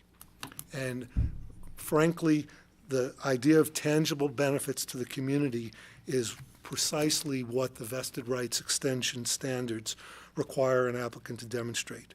They require us to demonstrate 2 things. Has the community benefited from the applicant's actions, and has the applicant been diligent in pursuing the original approvals and following through on its obligations? I think the staff memo very clearly says that the answer to both of those questions is yes. Why is it yes? Very briefly, the site plans for each of the parcels were recorded. The development agreement was recorded. Historic preservation covenant was recorded that preserves the historic structures on parcels 4 and 8. A deed restriction was imposed on parcel 1, so it is sterilized and the TDRs have been issued. A 60-foot right-of-way was dedicated to the county in fee simple for the portion of Woody Creek that flows through this property. And lastly, in terms of due diligence, the applicants estimate to me that they've spent over $350,000 throughout the course of this process in pursuing the original approvals, recording the documents, the subsequent amendments, and now this extension request. So they've been quite diligent, and I think the staff has recognized that. And then in terms of the tangible benefits to the county, as we've noted, the sterilization of parcel 1 was a significant benefit to the county. The recording of the plats and the development agreement, limiting the development to 6 developable lots, is a benefit. The floor area limits is a benefit. The voluntary conservation easement on parcel 3 is a benefit. In terms of fees, back in the original agreement, the applicants agreed to pay road impact fees for each of the lots. Now you go, well, big deal. Well, they dedicated a right-of-way for Woody Creek road through this property, and typically in a subdivision process, you can offset fees by saying, what's the value of that? That was not done here. The fees are due in addition to that dedication of the road.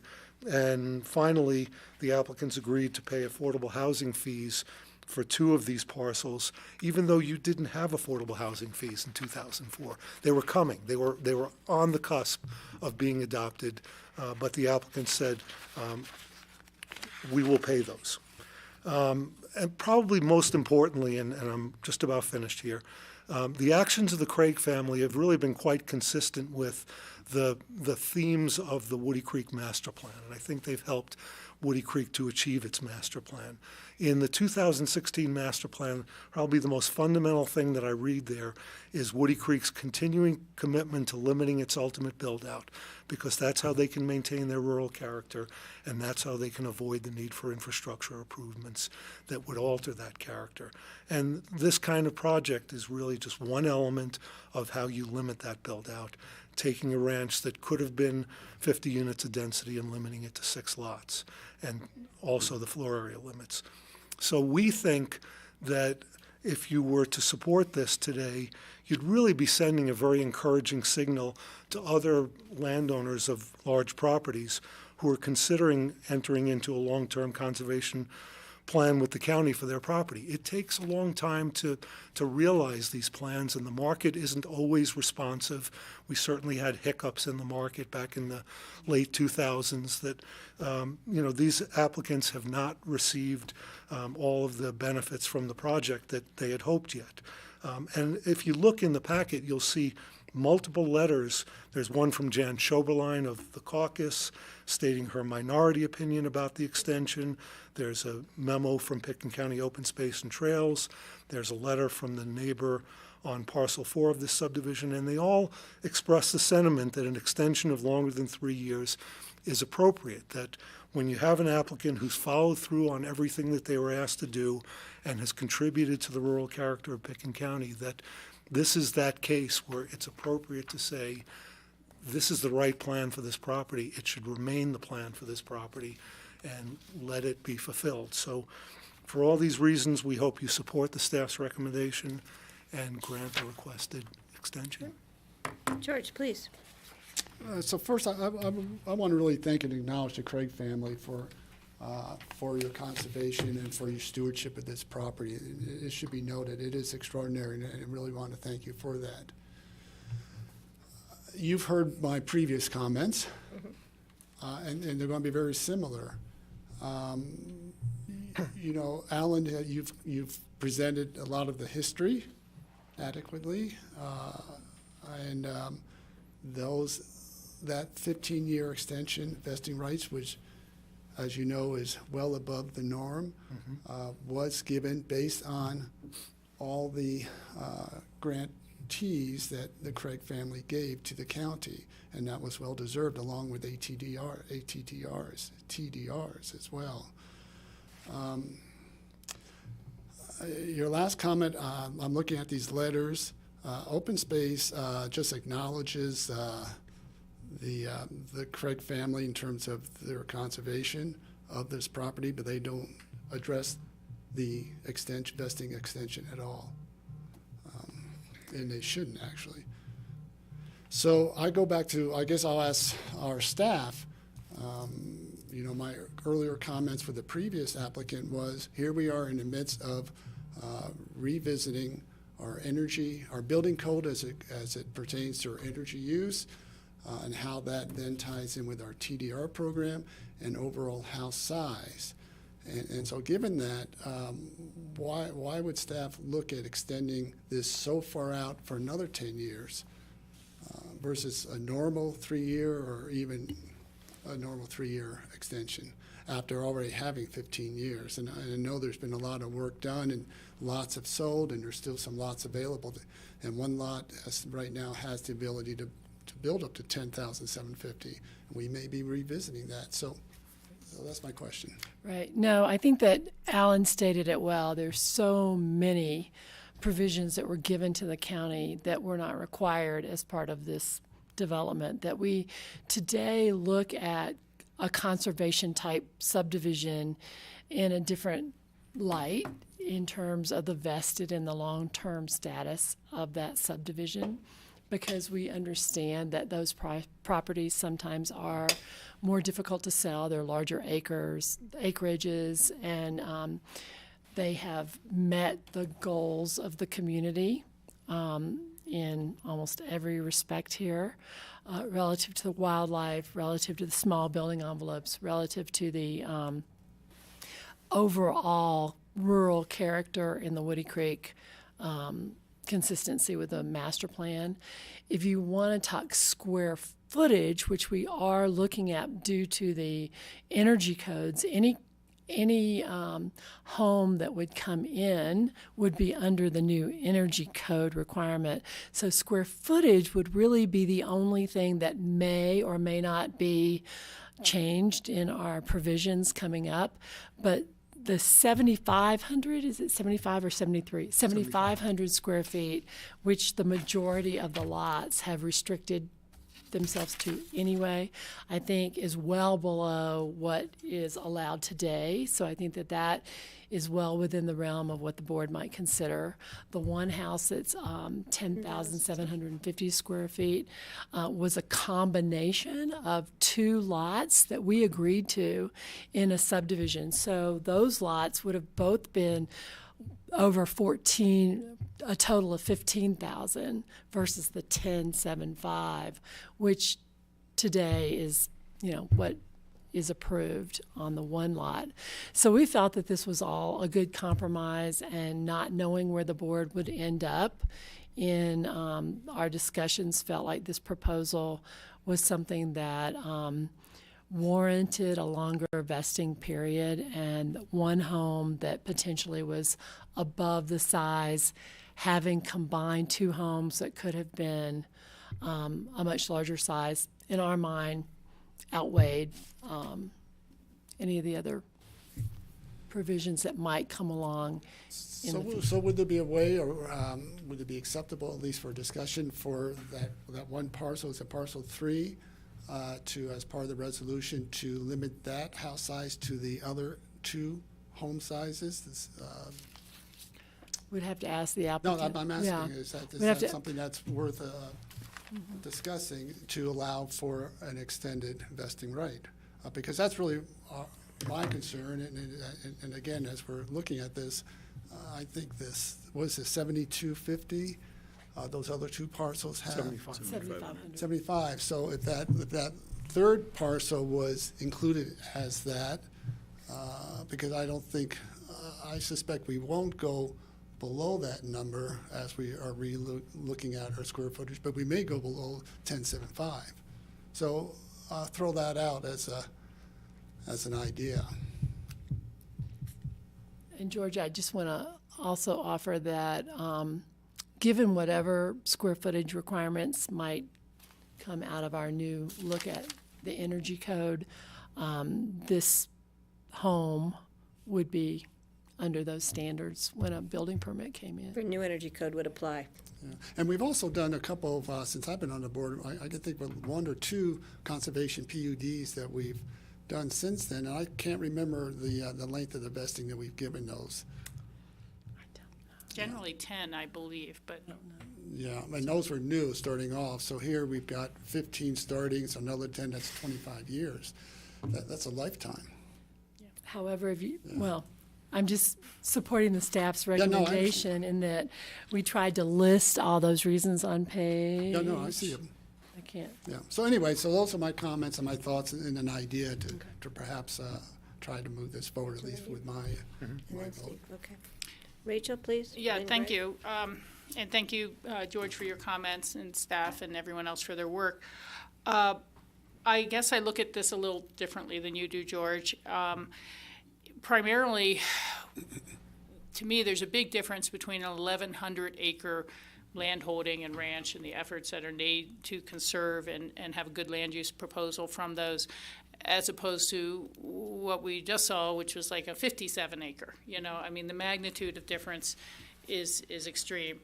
And the future land use house size changes, I'm not going to be on the board for those, I'm afraid. Time is running out, and I know we've been talking about it for a number of years now, but it's too hard for me to predict what those changes might be. You know, a lot of the discussion has been perhaps that a TDR will be worth less square footage, and so that when someone is obtaining even the current house sizes, it would be eliminating more growth somewhere else by using up those TDRs. So it's hard to say what the future board will settle on as being the appropriate way to deal with growth and impacts of growth in our community. I think it's a good effort. I think it needs to go forward, but it will need to be balanced out with the TDRs that are already available in the community and other potential uses of TDRs for land conservation. I look at this proposal, and again, I go backwards to say so much was done so well before there were requirements for that and before we had code to really encourage that in our land use conservation plans, that I have tremendous respect and appreciation for what we see here and what the neighbors in Woody Creek see as a result of this. Trying to balance all that with the request of another 10-year extension and being cautious about, quote, the precedent and then, you know, how one application is used against us for the very next. I mean, we literally heard somebody come in a few minutes ago to say they're going to rezone their property if we allow this one to go forward. You know, it is something that minding the precedent and minding the uniqueness of each application when these sort of things are considered is critically important to be part of our record and part of the board's collective history. So I'm going to throw a proposal out there. It's just a proposal. I'm certainly open to modification, but I would consider a 6-year extension of the vesting from October 2019, which would take it to October of 2025. And that would double our normal 3-year extension request as if it was a new proposal. And it's something that, you know, I hate to say you could come back in and ask for more time if other things haven't moved or have changed at that point. But again, it's double what some people are recommending. It's less than what our staff has recommended. It's double what the Woody Creek Caucus recommended. For whatever reason, they chose to stick their guns on that one. And I think that that's reasonable. So I'll just throw that out there. I'm not saying I wouldn't consider more, but I also, again, am cautious about precedent, and I think 6 years is, from next October, it's a pretty decent amount of time. So it sounds like 7 years, Well, it is, realistically. Right, okay, Yeah. wasn't sure how that works. I want to thank Alan for his elaboration on everything that's been done in the Craigs as well, who we've known for many years and have known to be such great conservationists. And certainly they're setting a standard here, and we're playing catch up to them. And I really appreciate that. And I think that I'm going to just stick with the staff recommendation here. I think Cindy and company have done a great job looking at this thoroughly.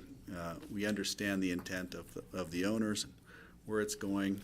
I too am worried about precedent because we're all looking at trying to create more energy efficient homes and more smaller homes in the community. So that's a tough one for me. But I think after all this and hearing all of it, I'm going to go with our staff recommendation. And I also appreciate Janet's letter as a dissenting opinion. So I'm going to join her in that. Okay, Steve. First of all, I have some questions for Alan that I'm unclear on the location of Lot 7, which I think is pertinent on the. Yeah, it's My map, mislabeled it's on the drawn map. in 5 and 7 were in the same. It's mislabeled on the map, my mistake. And I'm curious where Lot 7 is, that I understand the house has already been built at Can this you show point. this, or do I Yeah, need to- 7 is up on just outside of White Star. Yeah, Yeah, that's up 7. there off right below the Salvation ditch. The big Exactly triangle. correct. No, Now, that's that 8. shows as That's 8 7. on ours. Yeah, my mistake So in where's labeling 7? them on the map. So that's 7, and 8 is the one up to the left of that. So that's 7 and 8 is the big one there? Okay. That's That correct. doesn't have any markings, because 5 That's correct. and 7 didn't have a lot line subdivision on Okay. this And map. 7 was approved for a house by this board a couple of years ago We had the weird driveway that we had to go with up the the hill and driveway around that the comes corner. through White Star. Yeah, Okay. gated or So- not gated, or, My apologies, I So boo-booed in then labeling on them. lot 7, we can actually see construction or a house up at the Right. upper end. Is that the new house that's Yes, it's built. under construction It's now? built and been occupied for several years. Okay. So this is an older aerial, probably a 2014 aerial. Okay, next question, are there building envelopes located on lots 3, 5, and 6? Yes. And could you show where those are, Can I- or approximately where they are? On the plats, we've got them on the plats, but it'd be easier on this to. Can we turn the Elmo on? Does that make sense, just to use the? do we have anything to put on the Elmo is the question. Do we have a map we want to put on there? The plats are in there, Oh, they are. Okay. yeah. It's on this board, it's on the PDF. And Steve, why, while you're doing that, I'm gonna ask Steve, why do you want to know where the houses are located? I mean, Well, just tell me what you're If thinking. we're extending, So, and we're talking about extending the vesting period, Yeah.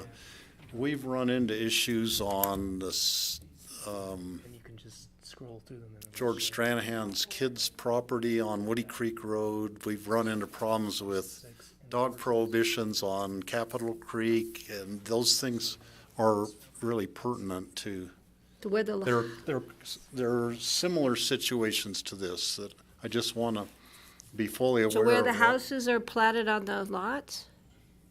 You want to rotate that view to the left. I know. We're glad you're here. are you concerned about setbacks from I don't know what, streams? so there's the lot on, this is lot, Okay. That was 5, actually. this So is 5, That's 5. and the house but is down it's- there in the bottom corner. Are we upside down? Which is right below. Yeah, but we can You're figure it upside out. down, but it's- That's the original house. Okay, so down and, okay. So that's the lot, that's the lot, That's lot number 5. that's lot number 5, and that's where the house will be located. There's no house on 5. Got it. Okay, so that's 5. Got it, Steve? Yep, got that? I'll go back and, yeah. You wanna see 1, 2, and 3? No, we wanted, I thought he wanted to just see 5, the ones that we're asking Oh, for, 3 and 5 and 6. 6, yeah. Be down on the next page. Couple pages or the in. bottom page, I Okay. believe, of that set of Yep, keep going. maps. There's no lots on there. Not yet. There's no houses on there. There you go. Okay. No, I don't see the house. No, it's not on there. It's, I apologize. Is it another? Let's see if you can open one And more. this vesting right extension request isn't related to the other lots. It's only related to these 3 lots. Correct. Yeah. The other lots are sold and 2 are developed and the Yeah. third is about to So be let's look at, developed. here's 2 and 3. Yeah, that's Rachel lot, I'm not sure there's the lot, there's the house site. Okay, In the so center then of the is that, another question was, is that an existing road going up there, or would that be a new road? Existing road already? I just keep picturing the problem we had with the Stranahan's land on the mesa there and nearer to here, and what problems that caused. So I just wanted to double check on that. So kind of in the middle, okay. Well, they're not asking to change where the lots are, the house sites are located or the access. They're just Okay. asking to extend the vesting. Yeah, I realize that. And based on this approval, each of those envelopes will now be subject to site plan review. And then something that 6 isn't would the be case. similar size of, we don't need to look up 6, but I presume it would be just off of the Woody Creek Road somewhere in, For their access. okay. Okay? Okay, I think we need to open And last question has to do with Lot 1. If the Craig family members sell the other 3 lots, would they still own parcel 1, or would that be a joint use of all the people who bought the other lots, or what's the disposition of Lot 1? You need to come, Mike, just come up to the microphone and have a seat. There's an extra mic. Yeah, he's got it. Make sure the light is on, and just introduce yourself since you're at the table now. I think it's on. Michael Craig. I'm half owner of Parcel 3 with Lisa. The intent for Parcel 1 is to sell it with Parcel 3. So currently we're marketing 5, 6, 3, and 1 all together. If we were to sell Parcel 3 by itself, Parcel 1 would be bought by whoever buys Parcel 3. We're not selling those two separately because they're so integral to each other. And the use of Parcel 1 would only be provided for the owner of Parcel 3, who is actually purchasing Parcel 1 also. That is correct. Okay. So it wouldn't be split up with the other homeowners like you're thinking of Chaparral or one of those. Okay. And I think part of the reason I was concerned about that was, well, the way the lot line is drawn, if someone were building a fence there, it would be a nightmare for many reasons. But if it's wrapped in, if Parcel 1 and 3 are together and there's not a fence there, then it makes makes more sense. That kind of arcing line actually is part of the rural and remote zoning. Okay. When we surveyed, rural and Half a remote mile has to from be the a road. half a mile from the road, so that's a half-mile arc going Okay. across there from the Woody Creek Road. Makes sense. Okay. Any other questions, Steve? No, those are my questions. George? I'll yield the floor right now, then I'm going to cogitate on my comments then. George? Yeah, I would just, again, it's always nice to have options, right? I would support Rachel's proposal for a 6-year vesting right, or I would support a 10-year vesting right with the limitation of that last parcel, limiting that house size to 7,500. I mean, we are just constantly struggling with trying to address our greenhouse gas emissions, our energy use, the absurdity of these large homes, and I know you guys agree. And so why not just say all those homes can't be larger than 7,500 square feet and be done with it? And even at that size, those are huge homes.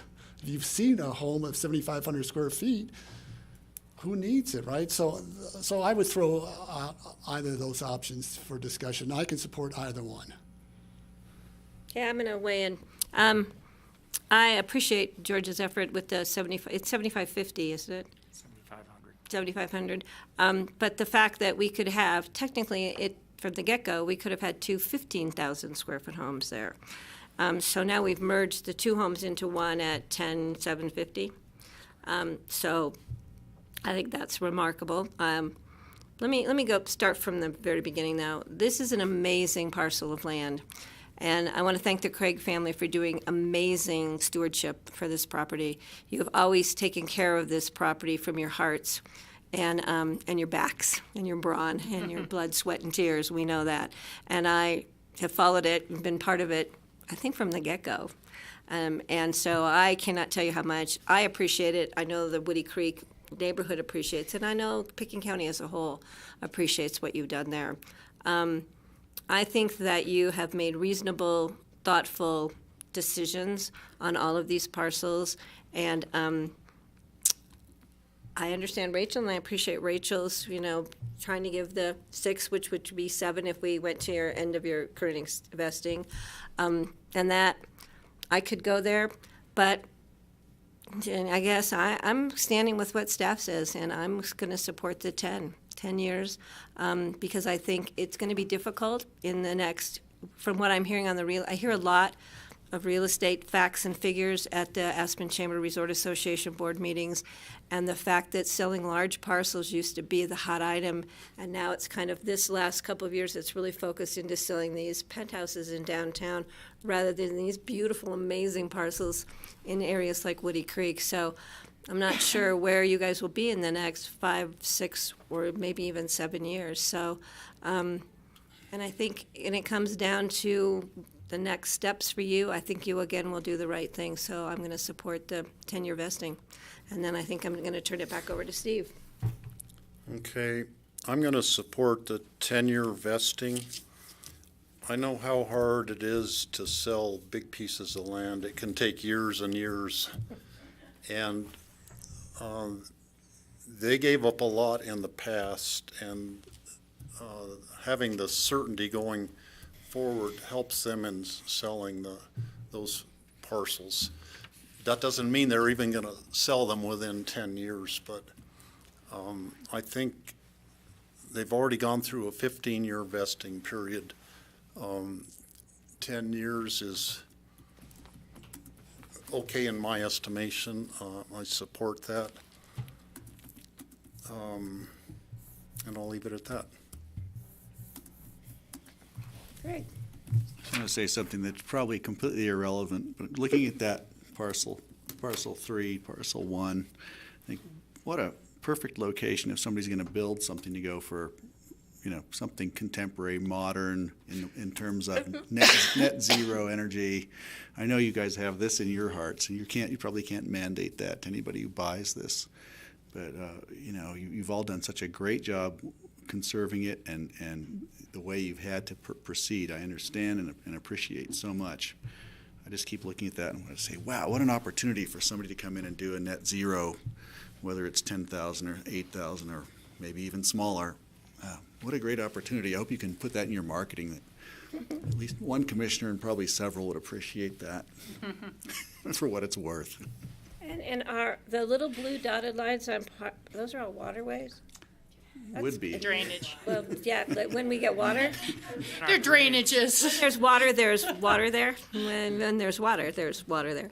Yeah, it's pretty amazing. So are there any, this is a public hearing.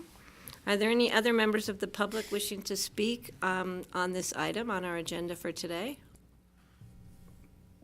Okay, I'm going to close the public hearing, bring it back to the board for a motion. Or further discussion, or a motion. I'd make the motion that we approve the Craig Tasker Woody Creek Farms LLC extension of vested rights. For 10 years on parcels 3, 5, and 6. Oh, thank you. Second. I have a motion, I have a second, and do I have further comment?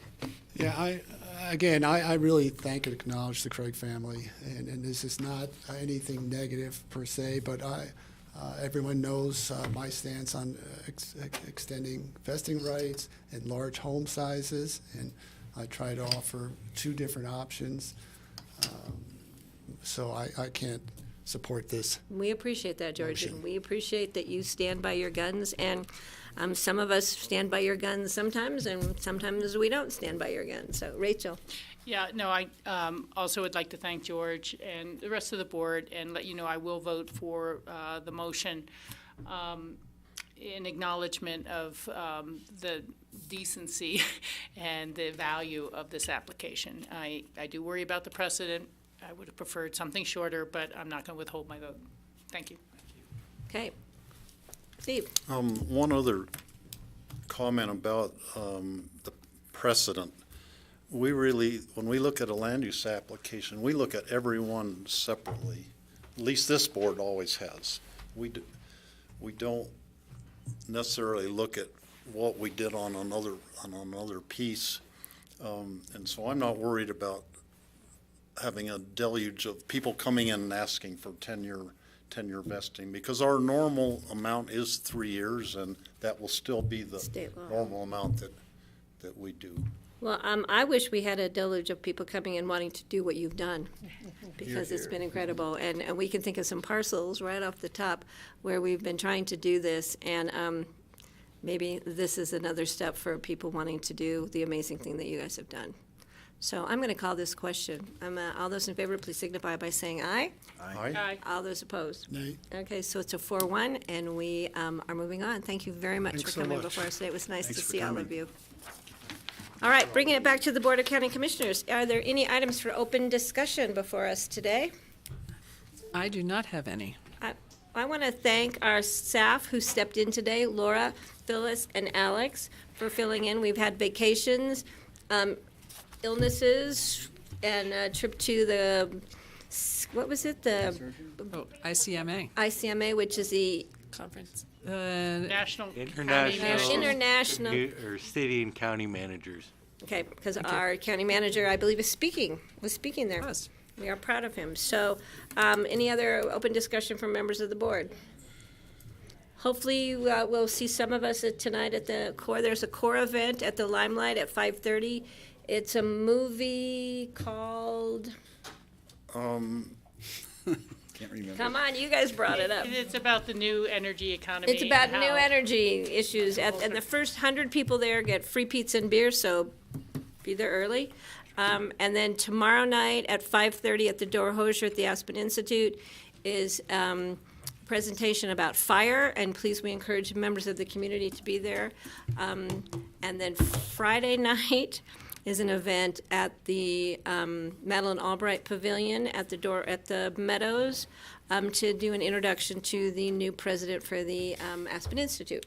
So we have a busy couple of evenings ahead of us, so hopefully I'll see members of the board. Greg? One last comment. Also, we do have a RAFTA kickoff of the RAFTA campaign is at 3:30 this afternoon at Petka Park? Ruby. Ruby Park. Ruby Park, Park. of course. Is The that, buses are. is that today? Today. Yep, today at yeah. 3:30. It's just their kickoff of their campaign. And they're having it at Ruby Park because Ruby Park is owned by the city, not by RAFTA. RAFTA just leases the property, so there's no conflict with campaign issues. Yeah, That's my right. understanding. All right, anything else? There's one more. There is a. We're already too busy. I know. Not yeah. Just an announcement that there is a seminar on vaping in for school kids on the hazards of vaping. is being Hopefully held. not teaching them how to vape.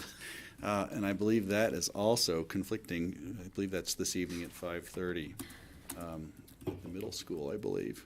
So it's a busy time. We can all be busy doing these important things. I do have one more, Patty. Okay. On my calendar, I have for tomorrow at 11:30 at Picken County Library, a Mind Springs Mental Health Conversation Luncheon. Do you have that on your schedule, Greg? I have Mind Springs on my list, but I have a conflict with it, so I won't be there. I have to correct my announcement. The vaping thing is tomorrow evening at 5:30 in conflict with the fire. So, and it doesn't look like it's calming down for a while, guys. We got budget coming up and lots of issues before us, and lots of election issues, and I'm sure sample ballots are out in the clerk's office if anybody wants to grab one. It's a great cheat sheet to be using, and that gives you time to ask questions on any ballot issues that you're unsure of.